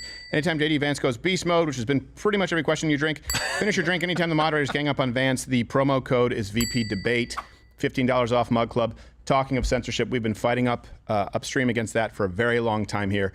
And we know that it comes directly from the administration, those in positions of government. So the idea that, well, it's a private company, they can do whatever they want, that doesn't hold true anymore. We have 6 pages to be printed out of fact-checking from tonight. I know Mission Control's been working on that. We also have the 7+1 October surprises. We've done our research, and Thomas Finnegan after this. I almost forgot, too. By the way, we just launched a new shirt, so Trump Vance 2024. You got to pull that down. So see, we all got them right now. Go to crowdershop.com to grab your Trump Vance 2024. Most of us got them. By the way, prediction right now, no matter what happens, that's the president in 2028. This dude, right? Yeah, just good Lord, out of nowhere. I spoke with Pops Crowder. He said, I think he could have more satchel, be a little tougher. I don't think so. I think he's given... His demeanor is perfect. Yeah, he's given Walz nothing to disagree with. Where I would have been more aggressive, I think he's doing it a little bit more deftly. I thought the same thing about Vivek Ramaswamy. That's why I like Vivek so much, because he was so upfront, he was direct, and he had a bit of aggression to it. Yeah, it'd be great together, but there's a certain edge that JD has that Vivek didn't have about composure and being calm. Like Walz, you can't go. All right, no, it's like beating up a baby. Yeah. There we go. It looks like a friggin' baby, dude. The broads are back. Remember the baby from Roger Rabbit? Yes. The man baby. Elected to go last. So Governor Walz, you are first. You have 2 minutes. Well, I'm voting for this guy. Thank you, Senator Vance. Thank you to CBS News. And most importantly, thank you to all of you. If you're still up and the folks who miss Dancing with Our Stars, I appreciate it. But look, the support of the democracy matters. Wild card it game's matters more likely. that you're here. And I'm as surprised as anybody of this coalition that Kamala Harris has built, from Bernie Sanders to Dick Cheney to Taylor Swift, and a whole bunch of folks in between there. What? And they don't all agree on everything, but they are truly optimistic people. They believe in a positive future of this country and one where our politics can be better than it is. And I have to tell you, that better than it is the sense of optimism that there can be an opportunity economy that works for everyone, not just to get by, but to get ahead. And the idea that freedom really means something. Not the freedom of government to be in your bedroom or exam room, but the freedom for you to make choices about yourself. Now, look, we all know who Donald Trump is. He's told us, and as Maya Angelou said, believe him when he told you that. His first inaugural address talked about American carnage. And then he spent 4 years trying to maybe do that. Senator Vance tonight made it clear he will stand with Donald Trump's agenda. He will continue to push down that road. Excuse me. Kamala Harris gives us a different option. Now, I'll have to tell you, I'm going to be careful about the quotes, but there's one that Senator Vance said that does resonate with me. He said, Donald Trump makes the people I care about afraid. A lot of America feels that way. We don't need to be afraid. Franklin Roosevelt was right. All we have to fear is fear itself. Kamala Harris is bringing us a new way forward. Yeah. She's bringing us a politics of coming in as joy. a horse whisperer. She's bringing real solutions for the middle class, and she's centering you at the heart of that. All the while asking everyone, join this movement, make your voices heard. Let's look for a new day where everybody gets that opportunity and everybody gets a chance to thrive. I humbly ask for your vote on November 5th for Kamala Unless you're a Harris. business owner in Minnesota. Governor Walz, thank you. Senator Vance, your closing statement. Well, I want to thank Governor Walz, you folks at CBS, and of course the American people for tuning in this evening. And one of the issues we didn't talk about was energy. And I remember when I was being raised by my grandmother, when she didn't have enough money to turn on the heat some nights because Ohio gets pretty cold at night and because money was often very tight. And I believe, as a person who wants to be your next vice president, that we are a rich and prosperous enough country where every American, whether they're rich or poor, ought to be able to turn on their heat in the middle of a cold winter night. That's gotten more difficult thanks to Kamala Harris's energy policies. I believe that whether you're rich or poor, you ought to be able to afford a nice meal for your family. That's gotten harder because of Kamala Harris's policies. I believe that whether you're rich or poor, you ought to be able to afford to buy a house. You ought to be able to live in safe neighborhoods. You ought to not have your communities flooded with fentanyl. And that, too, has gotten harder with because of Kamala Harris's policies. Now, I've been in politics long enough to do what Kamala Harris does when she stands before the American people and says that on day one, she's going to work on all these challenges I just listed. She's been the vice president for 3.5 years. Day one was 1,400 days ago, and her policies have made these problems worse. Now, I believe that we have the most beautiful country in the world. I meet people on the campaign trail who can't afford food, but have the grace and generosity to ask me how I'm doing and to tell me they're praying for my family. What that has taught me is that we have the greatest country, the most beautiful country, the most incredible people anywhere in the world. But they're not going to be able to achieve their full dreams with the broken leadership that we have in Washington. They're not going to be able to live their American dream if we do the same thing that we've been doing for the last 3.5 years. We need change. We need a new direction. We need a president who has already done this once before and did it well. Please vote for Donald Trump. And whether you vote for me or vote for Tim Walz, I just want to say I'm so proud to be doing this, and I'm rooting for you. God bless you, and good night. Senator Vance, thank you. And thank you both for participating in the only vice presidential debate of this election cycle. I'm Margaret Brennan. And I'm Nora like O'Donnell, Alice and a Cooper. reminder, there are just 35 days until Election Day. Please get out and vote. And for all of us here at CBS News, thank you. CBS News. What? Is that us or them? That's them. Yeah. All right. Man, they hit a couple gaffes, didn't they? They got to turn the. Oh, might look be at Tim CNN. Walz. He's like, gee whiz, you're good at this. Like crazy. Like, where'd you go to school? Oh my God, I thought there was like 10 of you. Oh, yeah. You notice how he walks over to Walz too?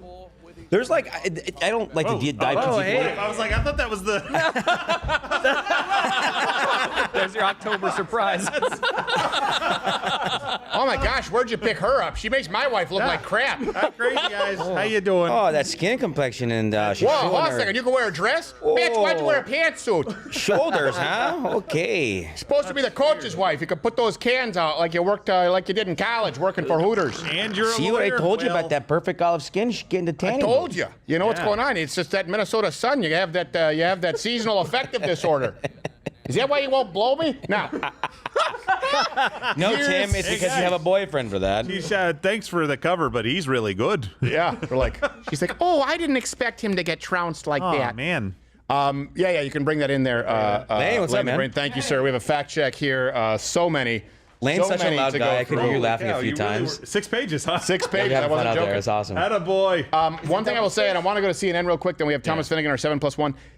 What struck me here is not only did J.D. Vance do really, but I would say this in full confidence, he'll do this every time. It's sustainable. What I mean by that is that J.D. Vance has kind of cracked the code. He cracked the code where they no longer have gotchas. If they say, yeah, but you said this, we want to try and paint you as flip-flopping. Now, unlike Kamala, he hasn't flip-flopped. His persona and the way that he performs with grace, and Pop Scratter thinks that he wasn't aggressive enough. You guys can comment and let me know if you think. I understand his point. He might change his mind tonight. He might change his mind, but I'm telling you, he can self-correct and say, I was wrong about that, or this is what I've learned in the campaign trail. He's done it really well, and he's basically learned how to take ownership and admit his faults or his missteps, and putting it on the American people in a positive way. Of they've taught me. You know when people say, I believe I've learned more from you as your teacher than you've learned from me? Only he's saying it, but he's genuine. He's what a populist actually should be. So I expect him to do this every time. It's not like someone had him go out, some talking points, and a really good performance one time. He's going to always be able, as long as he still maintains the mental faculties, to take what's given to him and answer and respond in real time and box the person in. And that works for people like me. Like Kamala, because Kamala, she same thing. She's been wrong on things. She will never admit she's wrong. She's gone back on policies. She won't say I changed my mind. She won't say I learned this or this happened to change my mind. She just goes she just lies them or avoids the question. Yeah. Right. I appreciate someone who just directly to your face goes, yeah, I said that. Yeah. Right. I was wrong. I learned from it. Right. And So did I. In rest the of America primaries, I definitely did. Can we go to CNN and see what they're saying? Because I would imagine they're panicking. The lack of interviews that he has done with national media, with local talking media. about Walz, not Vance. It showed. He needed more reps. Yeah, Oh, no, wow, I okay. agree. I They're mean, shitting on him. They're admitting. J.D. Vance is It's undeniable. much more experienced at this, at public speaking, at defending himself, at pivoting. That's the only reason he won. No, he's not more experienced. He simply did his job. Walz's strategy was to make him inexperienced. And you talked about the Obamacare one as if Donald Trump actually had tried to save Obamacare. And just to be clear, he eventually did address that part of it, but it was after. It took a little winding up, and I think that an experienced debater immediately jumps on something like that because that's a really critical point for a Democrat to make. So one of the things that I wonder about when it Doesn't comes to matter this who it is. You could send anyone at Vance tonight. Don't send anyone you want back. What were Vance and Walz told in terms of what was their goal for the night? Probably they were told that this is about supporting your running mate and going after the running mate on the other side, the presidential ticket, not the vice president. You know what? I will And say this. also trying to J.D. Vance just fundamentally changed the importance of a vice presidential debate.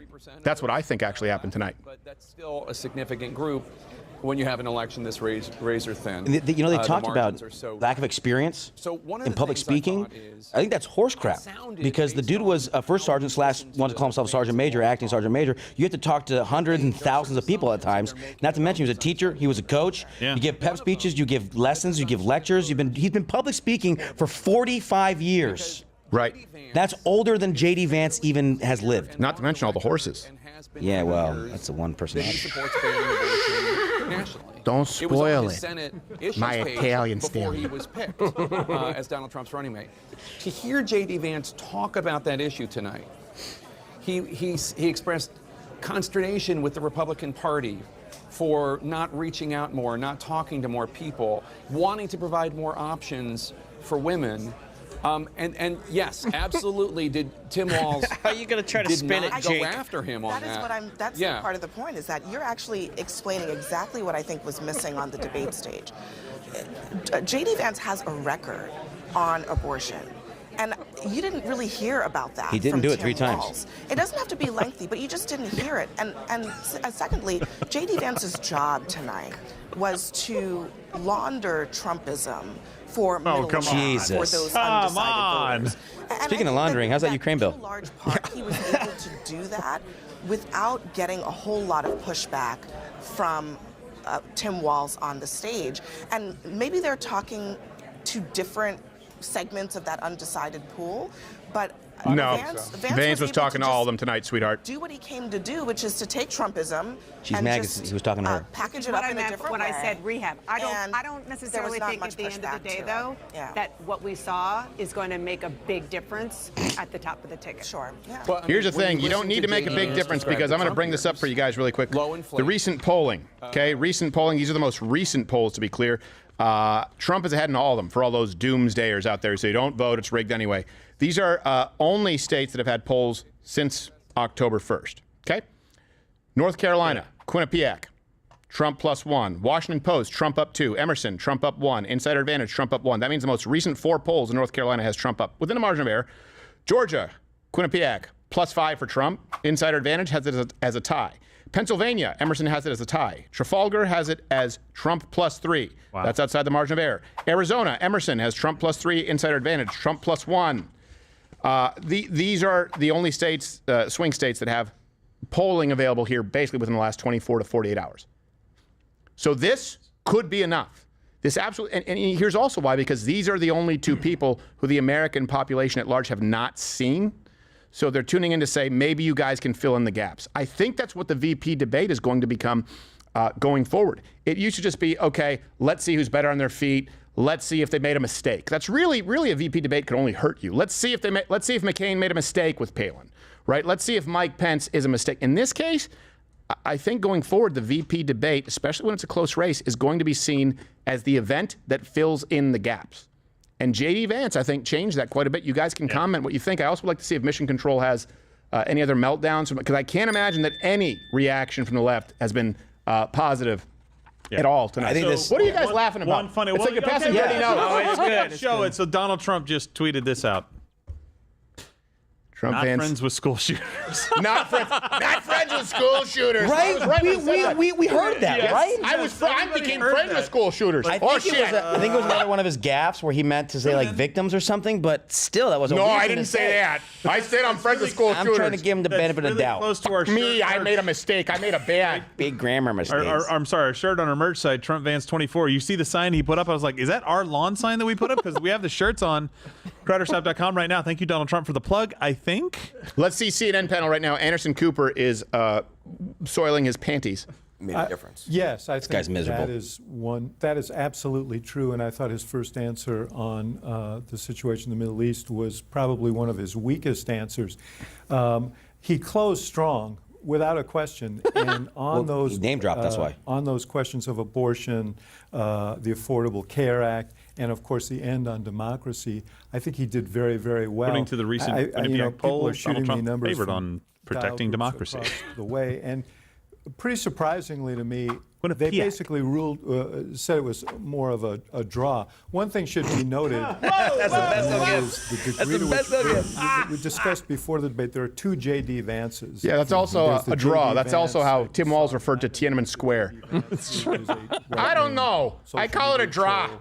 They had tanks. You had, nothing. He definitely went So it's a wash. tonight, and he had a mission, and that mission was to be what Donald Trump isn't, which is to sound reasonable, to be courteous to the opponent, to acknowledge that there may be some reasonableness in the opponent's argument, but I have some other differences.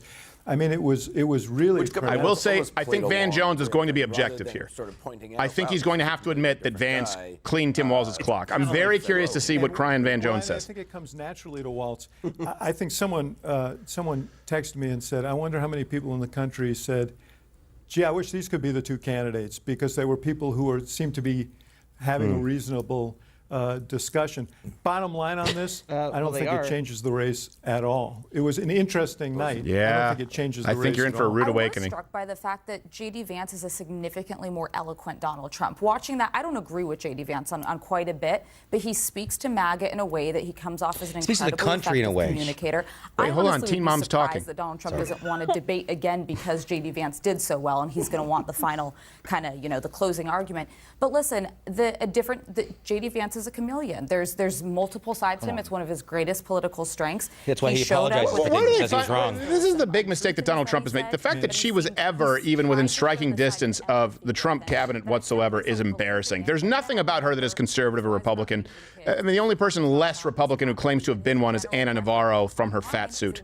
Well, like Trump says, he fires people. So, long and short, I don't true. know that this moves the needle, but I do think it solidifies his place as the MAGA heir apparent after Trump. Yeah, you know a lot about needles from your forehead. I think what you saw tonight was the kitchen table versus the Ivy League. I went to the same law school as J.D. Vance, and that's how they teach us to do it. Slick, slick, slick. The problem is J.D. Vance changes personalities like most people change suits. How? And his job was to come out tonight and try to sane wash the crazy. Sane wash all the crazy stuff he said against women, against Haitians, to sane wash Donald Trump. And he would have gotten away with it too if it weren't for the pesky facts. He lied the entire night.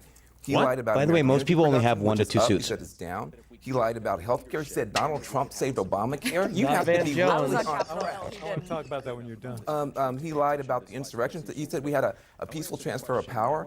We He lied. He did. said he never January supported a 20th is what national he said. abortion ban. Donald Trump All right. is a gaslighter. While we're talking about lies, Hold it's on, time. You were wrong. You were wrong. J.D. Vance, Van Jones, did not in any way, shape, or form acknowledge and be fair about this. Well, he's saying that J.D. Vance won, but it's because he lied. Yeah, but you said he was going to. I said I thought he might be objective because He's usually. not objective. No, he's not. No, not at He's all. not. Sorry, you were wrong. I was wrong. Bring it up. No, I mean, Hey, get that out of here, man! I don't want it. yeah, you really don't expect the match in the 401k. One. He had a command of the facts. He wasn't flustered. He was a guy you'd want to have a beer with. Okay, Tim Walz, Coach guy you want Walz, to have cow's boy, milk with. fumbled Horse milk. bigly on Tiananmen Square. Are there mammalian he milk? was talking about riding a bike in Nebraska and the summers, and he went on and on and on. And he should have just said, "Look, I misspoke. Careful, I many screwed up. people I'm choose human." to summer in Instead, Nebraska. He lied about that, and maybe people reminded him of his lies about in his time in uniform, and so that was bad. That's bad. And then the other thing I was struck by, no question on Ukraine.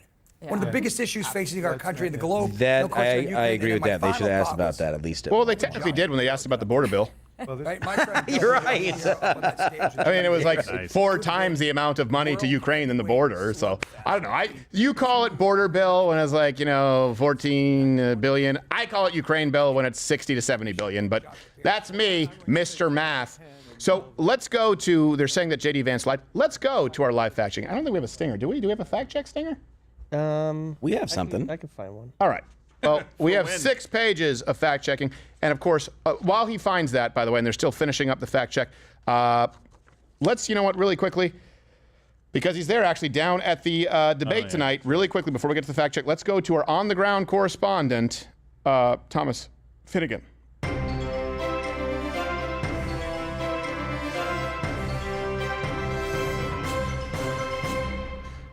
All right, Finnegan, we paid a lot of money. It's debate night in New York. What do you have for us? Hi, Stephen. Yeah, so you're in New York, debate night. Are you in a subway? Is that where you? No, I stopped there for dinner, but now I'm in the Underground Railroad. No, that's not what it's called. So you missed the debate. No, I was there. It was actually very interesting to see in person. Yeah, and you didn't stick around for the interview, of course. Okay, thanks. Hey, do you want me to bring you a tuna sandwich? Yeah, actually I do. I'm pretty hungry. But first, your shot's a little close. Can you move back a little bit, Finnegan? Yeah, almost there. Just a little more. Yep, getting closer. Just one more step. One more step. Tim, you know the drill. Yeah.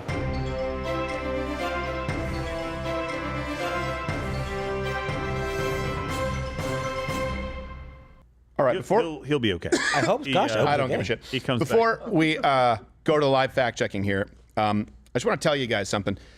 This is an example tonight. Look, there can be no doubt this was very one-sided. Okay, and I feel like we've done a pretty good job. Remember last time when the debates took place, second debate, I was not happy with Donald Trump. I thought, man, he sort of snatched defeat from the jaws of victory. The debate with Kamala Harris, the second go around, I thought it was pretty even, but I thought that Donald Trump gave the media enough to claim that Kamala Harris won. We saw that bump for a little bit. We saw the poly markets change, and then we saw them start shifting back. So I've always, and sometimes you guys get mad with me, but I try and be objective, and all of us do here, so that on a night like tonight, hopefully you can trust us. There is no doubt. It wasn't even close, and that's very, very hard to do when you are the heavy favorite. According to Walz, Harris, and the media themselves, they knew that Vance was going to be a formidable opponent. If you go into a fight as a 20-1 favorite, it's really hard to overperform, right? Even if you win it definitively, you have to win it in a way that is, frankly, historic. Otherwise, it'll be seen as a wash. It'll be, and he did that tonight. He did that and more tonight. So objectively, I don't even think that it was close. But the fact that the media is trying to spin this at all and just say, oh, well, Vance lied, that tells you what they're up to. I've told you this. They're going to lie, then cheat. Right? Lie about Donald Trump, Kamala Harris, then cheat. Have the moderators gang up on Donald Trump at that debate. Lie, cheat tonight by trying to have them gang up on J.D. Vance. He was prepared for it. He was disciplined. It didn't work. They're going to continue lying up until the election and cheat. I guarantee you, just 1 second, let me go with this, is election night. That's why we have these fail-safes. That's why we have the infrastructure in place, the election live stream of the century, the Rumble on Rumble. We fully anticipate being removed from YouTube like we were in the midterms because we had the biggest live stream in 2020 before that. We will only be here if you choose for us to be here. These events that take place like tonight, expect them to continue taking place up until the election, maybe not nationally televised, and that night of the election, they want to gaslight you. They want to erase it. They want to whitewash it. They want to memory hole it. Don't expect the media to talk about this for a whole lot of time. Just like, remember how quickly they forgot about Kamala Harris's one interview with Dana Bash? It didn't go well. You will know how this performance went tonight by the media's coverage of this debate. They will not be covering it, I guarantee you, at least in comparison to how they cover other debates, within 24 hours. That's why we need your support. We are going to be here on election night, no matter how long it takes. We have the live electoral integrity map. We're going to have that for you, where you can actually go and see us not only help call states, but also dispute states. No more Arizona called with 0.0001% of the vote, and that's hyperbole. Don't fact check me on it, but you understand the point. all major swing states, all major cities in those states, we are going to have on-the-ground undercover journalists. We're going to have on-the-ground correspondents, as well as you, a volunteer army, and you will be able to click that map and see any shenanigans that take place. We're going to have real-time data. We're going to have cross streams with every major stream that exists online that you want to see. There's no reason to tune in anywhere else. We have everything the legacy media has and everything that you don't expect to see from them. All of that and more, because we know. I'm telling you this, lie, cheat. Everyone knows it. Be ready for it. And that's what they're doing tonight. They're going to cheat and say that J.D. Vance just lied. Well, because of that, you know what? We got something for you. Let's go to a live fact check of the entire night. Tweet check. Fact Trump. Trump fact check tweet. Fact check. News. It's always fun. All right, Gerald, you and I can both take some of this. Okay. They were talking about electric vehicles in Minnesota, saying that, hey, yeah, that actually brings jobs here to the United States. I don't know if you know this. We brought this up earlier.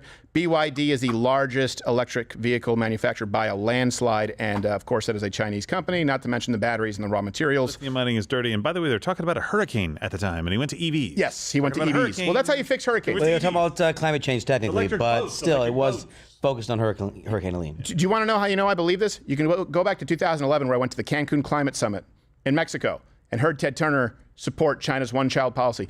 Climate change policy is anti-human. When people are dying from a natural disaster and you start talking about electric vehicles from a company who has no respect for international emission standards, you are anti-human. You are anti-people. We like to act as though, people are beholden to lobbyists, as though that doesn't happen with the green energy movement, and it certainly couldn't happen with foreign companies who have a vested interest in our electric vehicle policies here. You know, the one person who they've actually forced out of their far, far left, deep blue state? Tesla. Probably the most American auto manufacturer out there right now. It's arguable. I think Toyota might be Japanese, more. but still more American, yeah. But Tesla had to leave California for Texas. That should tell you what you need to know as far as electric vehicle policy as a matter of energy. Let's go to a claim that they made tonight. And all references are available. Link in the description, or you can go to louderwithcrowder.com, as we do with every single show. We appreciate Mission Control getting all of this to us in record time. The claim that Trump tried to bribe oil executives at Mar-a-Lago. He actually told them that if they helped him get elected, they would see their profits increase. As opposed to green vehicle manufacturers, or, by the way, Wall Street, who helped Barack Obama get elected, or all of media who donate overwhelmingly to the Democratic campaign. He basically said, hey, look, you'll probably see your profits go up if I'm elected, because I won't actually slash American energy production, because I made us a net energy exporter for the first time in decades, and Kamala Harris has harmed America. So I don't know if you know this, but if the oil executives actually do better, meaning they're able to find more natural resources. I don't know if you know this, but historically, your gas prices go down. And I'm no fan of oil executives. Here's another claim that they made, that it wasn't true, or at least I guess they were trying to say that what he said wasn't true as far as child sex trafficking and drug mules. There were no drug mules. Yeah. That's what Walz said. Well, under Kamala's watch, 320,000 migrant children have been lost in the United States. Yeah. I know that's not a big number to you guys, but 320,000. By the way, those 320,000, that would be zero if our borders were secured and closed. Are you seeing that it's not compassionate to keep open borders? If you need a reason to argue that open borders is not actually compassionate, I just gave you 320,000. It is happening. The mules do exist. They are happening. You can look at I don't know what they call them. Police, they call them spotter report. I'm getting the wrong word. But there's a report. They have reports that come out every month. U.S. Customs Border Protection, but the things that are coming into the country. My daddy's worked for Customs. He would tell me freaking horror stories about babies coming over in planes and people reporting it, that they went over the Atlantic Ocean and the baby made no noises, and the reason was because it was filled with opium, or the baby was coming across the Mexican border. It was filled with cocaine. It happens all the time, and there are reports to back it up. Yeah. The only problem is they don't have enough time to well, and we don't have the exact numbers because people don't answer. Like, yeah, that's my drug mule. That's my mule for drugs. That's what I see. She carrying fentanyl. They don't answer that question to you. But we know 18 million crossings that we know about under Kamala Harris and Biden, compared to 3 million under Donald Trump. Yeah. Hey, by the way, it's the election denier, Amy Klobuchar, on CNN. Wonder if they'll ask her about that. We go back to Springfield, Ohio. They were trying to say that it was a hoax. Let me make this really clear, too. They were the ones who kept trying to make this an issue, and then when Vance and Trump addressed it, right? They go, why do you keep talking about this? Tonight, they tried to bring up the Springfield, Ohio thing as though it was so absurd that Haitian migrants, 20,000 in a city of 50,000 people, I believe, could possibly be eating ducks in the park.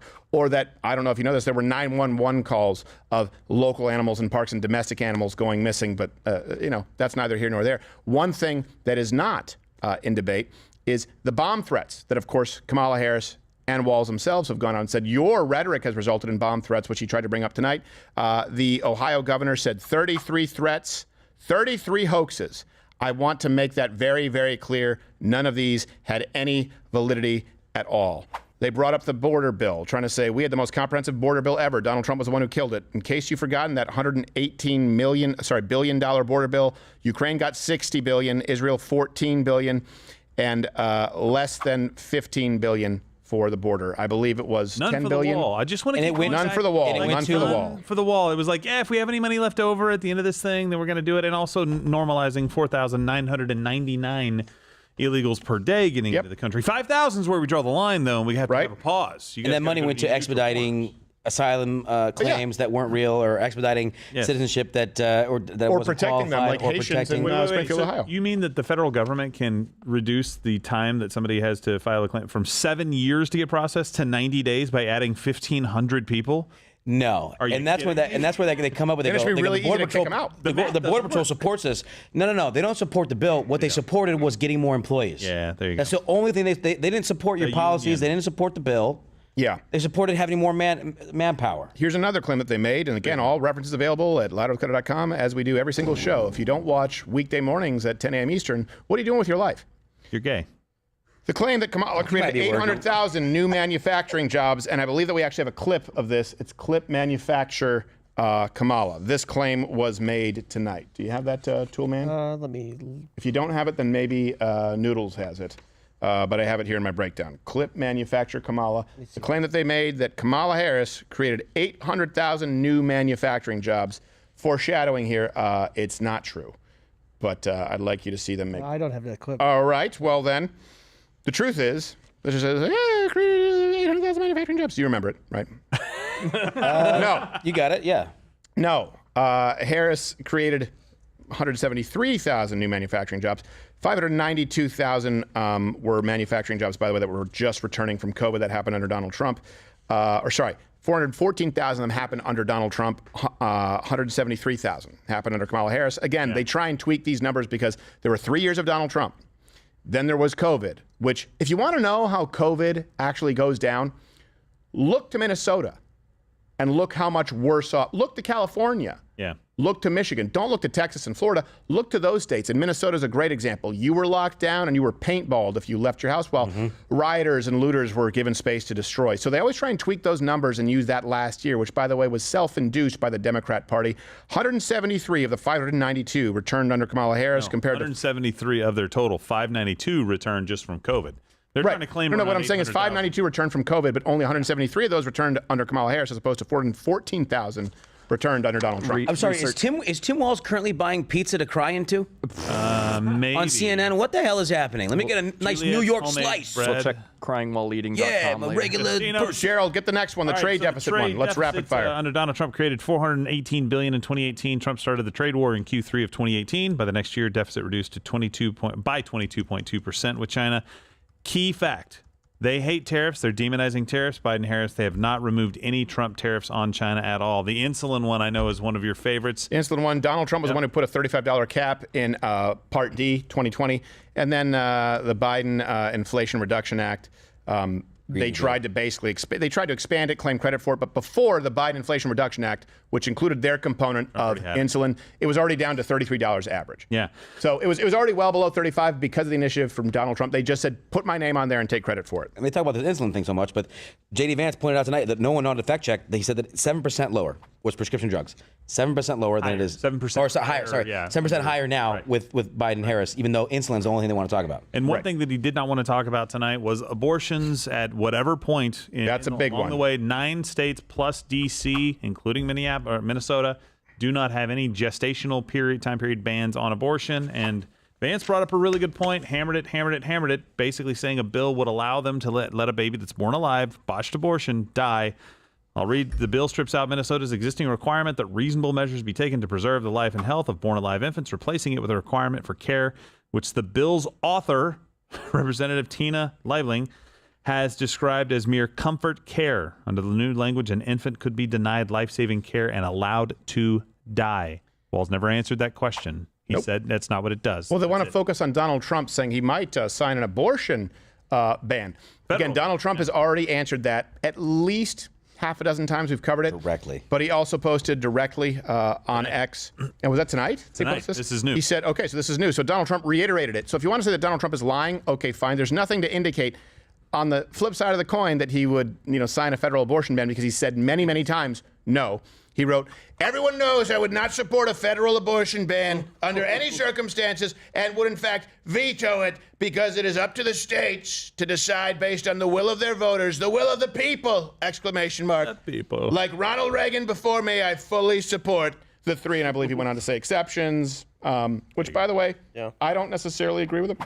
But that certainly is more in line with the view of the American public than all the way up until, including an afterbirth period, which is the policy of Tim Walz's state. So good that he has a state of which he was governor, so we can actually look and see what his record is compared to what he says. Ooh, and he pointed to it so many times. Gun violence. This is actually fact-checking the moderators, because they said that gun violence is the number one killer. They used to say of children. You can find those clips of Biden, of Kamala Harris saying children. Now they say children and teens. It's still not quite right, because they include up to 19. We actually found, in great pull by research, up to 17 and younger, motor vehicle deaths are still number one. That means teen years, 13, 14, 15, 16, 17. Yep. It's only when you go to 18 and 19 gangbangers that it even changes a little. And this is why the press is the enemy of the people. Look, let's assume that you are an alien. Okay, just for a second. Let's assume that you are an alien and you're landing on Earth. Okay, and you have little alien babies. And by babies, in this case, I'll even include ages 1 to 14. All right, I'm leading you along the primrose path here because I'm going to give you a stat. But you're an alien, you're going, oh my God, this planet Earth is cruel and uncompassionate, dispassionate, whatever word you Earthlings use. I have youngins. They are barely able to fend for themselves. They're only 13. Right, because it's 1 to 14 years old. Yeah. What do I do to keep them safe? What is the number one threat? Click CNN. Gun violence. MSNBC, gun violence. ABC, CBS, gun violence. So if you're an alien, you're landing, you're trying to figure out how to best protect your children, right? You're trying to identify the most imminent threats. Just like if you're in a tribe in the plains of Africa, and you're saying, hey, what do I need to be most concerned about? Is it elephants? Is it hippopotamus? Is it crocodiles? No, the answer is your corrupt government, right? That would be the answer. Of course, that's a hypothetical scenario. You're an alien landing on Earth. How do I defend my children? Those aliens' children, their children would die because they wouldn't be looking at the actual top threats. It's not even close. Ages 1 to 14. Disease, number 1. Traffic accidents, number 2. 3, cancer. 4, congenital issues. Gun violence isn't even in the top 5, let alone if you go ages 1 through 6, ages 1 through 10. That's ages 1 through 14. The entire stat is skewed by gangbangers who can be tried as adults. And by the way, if you just take out inner cities, it still wouldn't even register on the radar. That's why the press is the enemy of the people. Their only job is to equip you with information so that you can make informed decisions to better the lives of your family and your community. Otherwise, the media serves no purpose. When they lie to you and say the biggest threat you are facing is gun violence, they are making you definitively less safe. And it's even worse than that, because they're making you definitively less safe through stoking fear in a tool that, if you're a woman or if you're infirm, would make you definitively more safe. At least 2 million defensive uses of firearms every single year. The low end is 500,000 in a year. The high end is 3 million. So you're concerned about this death as opposed to traffic accidents, as opposed to congenital issues, as opposed to cancer, as opposed to accidents in the house, as opposed to the swimming pool, for God's sake. And so you forego a gun, which would, if simply handled responsibly, meaning you have young kids who don't understand how a gun works, you put it in a lockbox, you put it in a safe, would allow you to protect your family. The press is actually harming you on an active level. And they're enlisting the help of the Democrat Party because they've already decided what their agenda is. Nobody on your side will tell you that you don't need a gun. Nobody on your side will say that. No, absolutely not. And you know what? Let's run this clip because they were saying, Tim Walz, this is from X, the gun buyback clip. I believe, Noodles, you might need to bring this up, where they tried to say, or at least I believe it was Walz who said, no one's out there saying they want to take their guns away. No one's out there, except the fact that she did. Except the fact that Kamala Harris has said it many times until she said, well, not exactly, but I still kind of do. Let me know when we have the, do you have the clip? Yep. Here you go. No one said they want to take your guns away. Come again, stupid. I'm so passionate about and so looking forward to being president to address. We've got to deal with this. How mandatory is your gun buyback program? It's mandatory. Second Amendment? The Second Amendment, listen, we're going to have to do it the right way. There's no question about that. But we don't have any, we have to get these guns off the street. But I also, you know, I have faith in the American people to know that, you know, that we want to comply with our laws, and that I know that to be true. What? We have another clip too of her saying that she will actually go take your guns away. I'm sure they can find it. The other one here, and this is just, they bring up Obamacare. And I was, again, I've been around on YouTube since 2008. So remember when this is a discussion, all the predictions were coming from those on the right, saying, well, this is going to skyrocket the costs of insurance, of premiums, of deductibles, because I believe it was 50 million Americans, I said, were not covered. And a huge portion of them were young, healthy Americans who chose not to get health care. And so a big side effect was forcing them to pay for health care at that point, and then forcing health care to cover pre-existing conditions while not telling insurance companies that they couldn't increase the prices. So what you've done is actually increase the risk pool. It was the biggest kickback. Obamacare, let me be clear, was the biggest kickback for the health insurance industry that this country has ever seen. Okay, now let me substantiate that just to be clear. They try and say, oh, Donald Trump tried to do away with Obamacare. Well, why do you think, dummy? Let me give you a couple of reasons. 1/3 of primary care doctors won't accept new patients on Medicaid at all. Okay, so the closer we get to single payer, the less effective it is. Obamacare doubled the costs of health insurance, doubled it. Maybe that's why he wanted to try a different direction. Let me ask you this. If doubling the cost of health insurance when your whole plan is to make it more affordable, if the result is double, when do you say, let's try a different direction? Does it have to be triple? Quadruple? At what point do you say it's a failed system? And here's the point, it's not failed. It's not failed for the left because they want to push onto you single payer. They want it to eventually be socialized healthcare. And so it doesn't matter how much your healthcare costs have increased. That's not a bug, it's a feature. If healthcare costs go up as the result of their policy, guess what? Eventually you will clamor for single payer option where you can see your mortality rates from basic diseases like cancer octuple overnight. You know, like Europe or Canada, where I've had to bury relatives because by the time they could get a screening, because there are more MRI machines in the state of fucking Vermont than the entire country, the entire godforsaken country, and I mean that literally, God has forsaken that country a very long time ago, of Canada. By the time it was detected, it was stage 4 lung cancer. It takes 3 years to get a family doctor in Canada. The cost was doubled. They don't care because they want you to be in a single payer system. Bring up the child care one there, Gerald. This seems like your wheelhouse. Yeah, really quickly, too, 129% increase from 13 to 19 there. On child care, Minnesota, as a state, lost 129 or 12? Well, it was a typo. I saw that from earlier. Okay. So it's 129%. Child care, Minnesota lost $106 million. Some would say that's a lot of money in child care fraud in 2019. I don't think he's going to solve the problem with that. On preserving democracy, this question I thought was very interesting. They always bring this up. Yeah, because they go back to January 6th, and J.D. Vance did a good job going, hey, guys, you know the guy who, apparently cheated his way to stay in power? He left voluntarily on January 20th, 14 days after January 6th, also after saying peacefully and patriotically, and go home in peace and love and safety.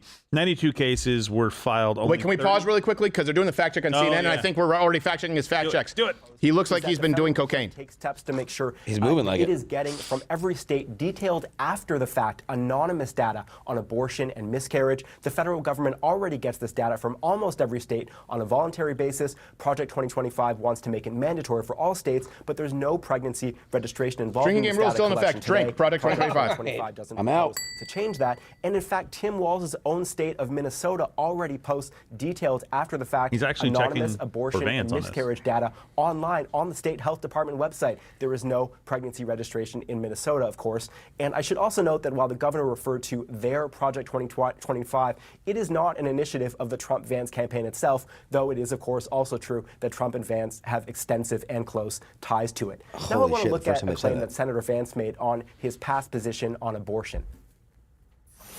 Why have you changed your position? Well, Nora, first of all, I never Guys, that supported drinking a game rule national just cleared me out. I So did during when I was running for Senate in Same. 2022. I'm on a roll. Some minimum national standard.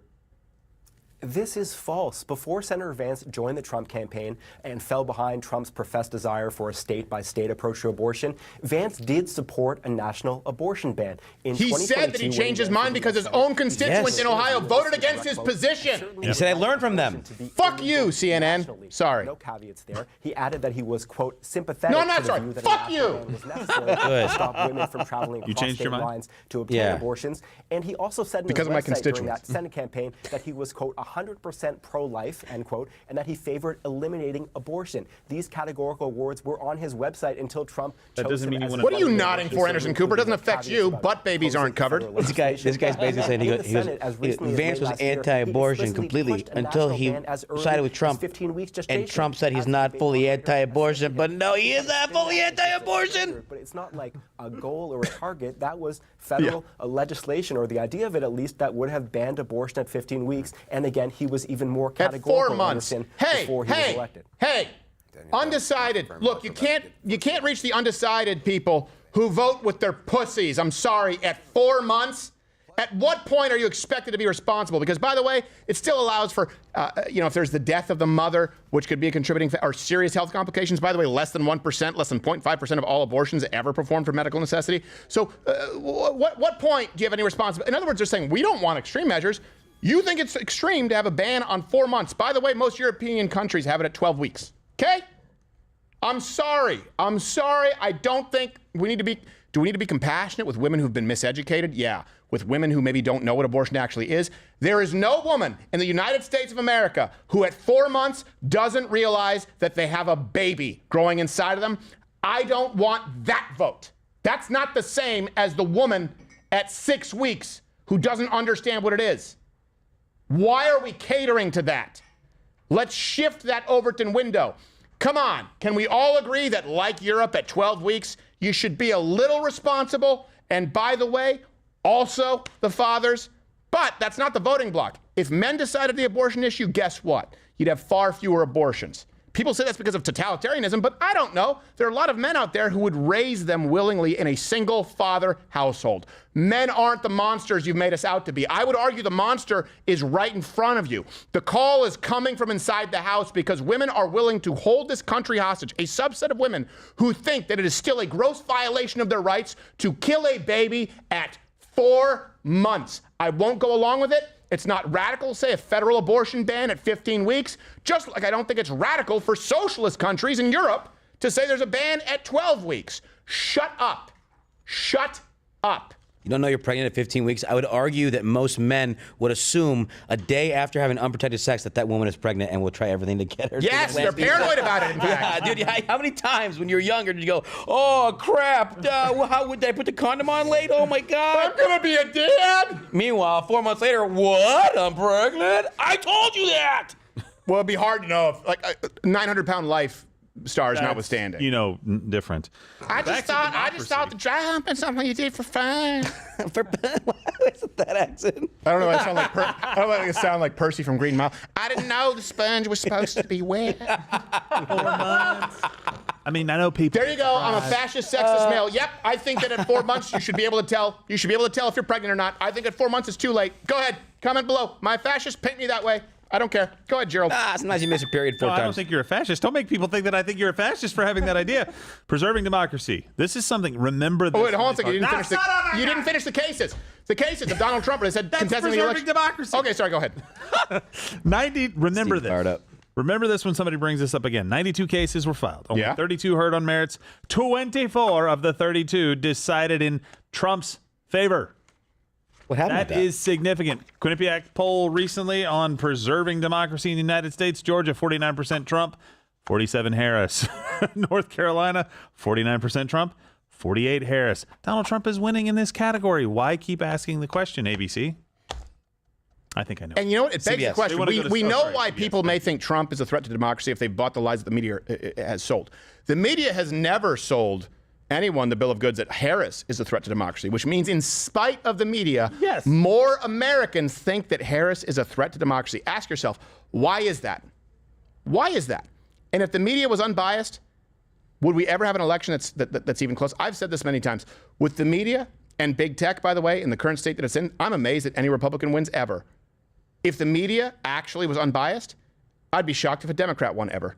It's that simple. By the way, Vance made a great argument. I think Vivek has made the argument a little bit differently, more aggressively, I guess, earlier on in primaries, but he's the only person to make the argument about the censorship against the preserving democracy. I haven't heard anybody talk about that on a major platform. Even Trump hasn't, because I guess he gets distracted, starts talking about something else. Yeah. But no one else has talked about how the censorship is a way bigger threat to democracy than somebody saying protest peacefully and let your voices be heard. Yeah, I agree. It was a really, really good point. He said it will outlive any of our administrations. Yeah. Oh, what a great way. Yeah, exactly. What a great point. Great line. I'm like, Oprah, that soundbite. It wasn't about him. Yeah, it's about his kids. Yeah, it's about Well, that's because it's warm in here. So I sweat. So there's a couple of there's like a panel from the Washington Post. It's a focus group on voters. Now, before I get into this, only 3 of these people said they had. Hold on, there's a terrorist in this voting group. Get that terrorist out of there. The Hamburger Alert? You talking about the Hamburger Alert? Get the terrorist out of there. He's gonna blow up the focus group. Oh, he meant the guy in the front. I think meant the Hamburgler in the back. No, I meant Jihadi John. In terms of tone, I'll get into that in a minute. Yeah, that lady in the back looks like a criminal, like in a 1960s cartoon. Like a spotlight's going by, like, you gotta stay up against the wall, see? They can't see you with a stripe, see? Throughout the course of the debate. And actually, we start with overall impressions, guys, because all 7 of you came in undecided. One of the guy on the far left looks like Tom DeLonge transitioning. Who are you going to vote for, and what kind of? Oh, Grand Valley, Grand Rapids. That's fun. I'm be voting for Kamala Harris. Oh my! Jeez, that's gross. You were always sort of aspects of that debate that really stuck with me was when they were talking about January 6th and how Mike Pence certified the election, and they were wondering if J.D. Vance would certify the election. That's Trump who I was talking about lose. earlier. And he votes with his pussy. J.D. Vance didn't really give us a definitive answer. And borrows one. Steven? One leaves Steven? one, and I don't think that I can trust someone, Hey. with my vote if they're not going to respect it. So 6 of you still remain undecided. About 35 days until the election. We're going to dig in on some issues in a moment and your reactions to those issues. But first I want to talk about what Jake Tapper was just talking about in terms of the tone. Everybody seems to agree this was not a debate like we've seen much of over the course of the last 8 years. Elisa, I think you said warm and fuzzy was what came to mind for you. What did you see tonight? I haven't seen a debate like this in a very long time. Who's speaking? I'm sorry. I haven't seen a debate like this in a very long time. They supported each other. They were kind. And it was warm and fuzzy. I mean, you could watch it and not be offended. It sucks. That's what people care about. By the words they were using towards each other. And I think to that point, one of the striking things when we were looking at the data in terms of your guys' responses is your favorability for both candidates, regardless of how you viewed them coming into the night, went up significantly. Giannis, why? Mike, that guy in the bottom left looks like the best friend in Righteous Gemstones of Adam Devine's character. Someone can bring it up. Righteous Gemstones, the sidekick of the youth group, the guy in the bottom left. In front of me. There was not much fear. There was not much hesitancy. CNN, give him a pat down. They showed their characters to each other in a way. Do your job, CNN. And as was Where's the mentioned, mic we gave you? This is such a weak panel, by the way. It's Grand Valley State. No, but like I spent 5 years in Grand Rapids. I know how weak Grand Valley State is. Chose this university, Stephen. They weren't. I know. I know. Okay, go away from this. I have a much more interesting panel on the Washington Post. Taxes in particular. All right, so here are the questions that they asked. Again, 3 people out of this entire group even had a somewhat positive understanding of who Vance was, meaning like they liked him to some degree. Okay, cut the Grand Valley State. Get the Grand Valley State out of here. They've been used to hearing that. So, who made better arguments about how to handle climate change? 13 people said Vance, only 9 people said Walz. These are, again, only 3 people liked Vance going into this. Okay. Who made better arguments about how to handle U.S. policy toward Israel and Iran? 16 people Vance, 6 people Walz. Oof. That's bad, right? Jeez. So I got the climate change one again. What's your impression of Vance pre-debate? So just to kind of prove this here. 2 people said somewhat favorable, 1 person very favorable. And then what's your impression of Walz pre-debate? Somewhat favorable, 9 people out of this group. So it's very interesting that you saw so many people go, yeah, he has better ideas on these things. And they're being honest, too, by the way. Yeah, at least absolutely. You think they are, but... That's insane. Yeah. Oh, it's Righteous Gemstone sidekick. Good Lord. He rented that tie. Expertise, taxes, kind of how he was presenting that case. Was he driving a limo to prom? It is very important that we have expertise when making he these decisions spiked in the punch policy, bowl. right? And so, him bringing the specifics to say that we need expertise. Making Don't make this guy answer. That's not fair to him. Come on, he's at Grand Valley State. Hasn't he suffered enough? Let's go. Hey, don't talk about the drummer from our new metal band like that, Steven. Obscene, spelled U-B-B. Scene. He's the scene. I'm a little ub. Yep. There you go. Isn't it? Isn't it? Come on. Right? That's a deep pull. Oh, man. Someone leave this alligator wrangler out of the debate. Come on. And they married Lana Del Rey. This guy's got to get back to his fireworks stand. Give him a break, dude. Jesus. Yeah, Lana Del Rey married an alligator wrangler. She married an alligator wrangler, which makes me like her. That's means she probably married for love. Makes me like him. He's probably got some great stuff going. Wrestle an alligator. Come on, that's pretty cool. This is the saddest focus group I have ever seen. It is. This focus group would make Frank Luntz go, geez, that was kind of gross. Look at his foster mom right here. Aww. All right. She's pregnant. We're going to continue with this, more live fact checking, but right now it is time for, because we do our research here and we have the inside lane that a lot of people don't have. That's why you can also subscribe, of course, and join up Mug Club. $15 off VP Debate for the election live stream of the century. And of course, you get to chat with us every day and Friday show, which is not available to the masses. Mug Club Undercover, exposing that. Mug Club Undercover doesn't exist without your support. And sometimes we use our inside sources. Yes. Anonymous. Yes. To give us, they're like oracles. And we actually have the most likely October surprises, which brings us to this week's 7+1.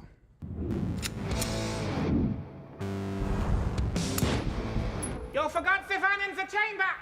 They always forget the one in the chamber, and that's usually what takes the villain out. So this is 7+1 most likely October surprises, according to our inside sources. Number 7, Kamala Harris unveils her new stimulus package known as Kamala Cash. Oh, well, you know what? Camels. It's like Camel Cash? I hope. I hope they take it. She looks cool. Cigarettes weren't all wrong. At Kohl's. Number 6, Josh Firestine. Kamala Harris gets pregnant. Oh. And promptly aborts it to focus on her career. Oh, well, that makes sense. She should at least get babies are inconvenient. Yeah, life of the mother, you know? Social life of the mother. Number 5, Harris Walz campaign, they released a video of Donald Trump taking more than one sweet and low from a Manhattan diner. Well, that's why they have to fabricate it, because that would be a crime against humanity. Well, that's, you know that's what? How you get wealthy. I've seen his pockets. They look way down. Yeah, I know. They look way down. But I would think that's more of a Splenda or sugar in the raw pack. Yeah. He is, yeah. Number 4, it turns out that Springfield cats and dogs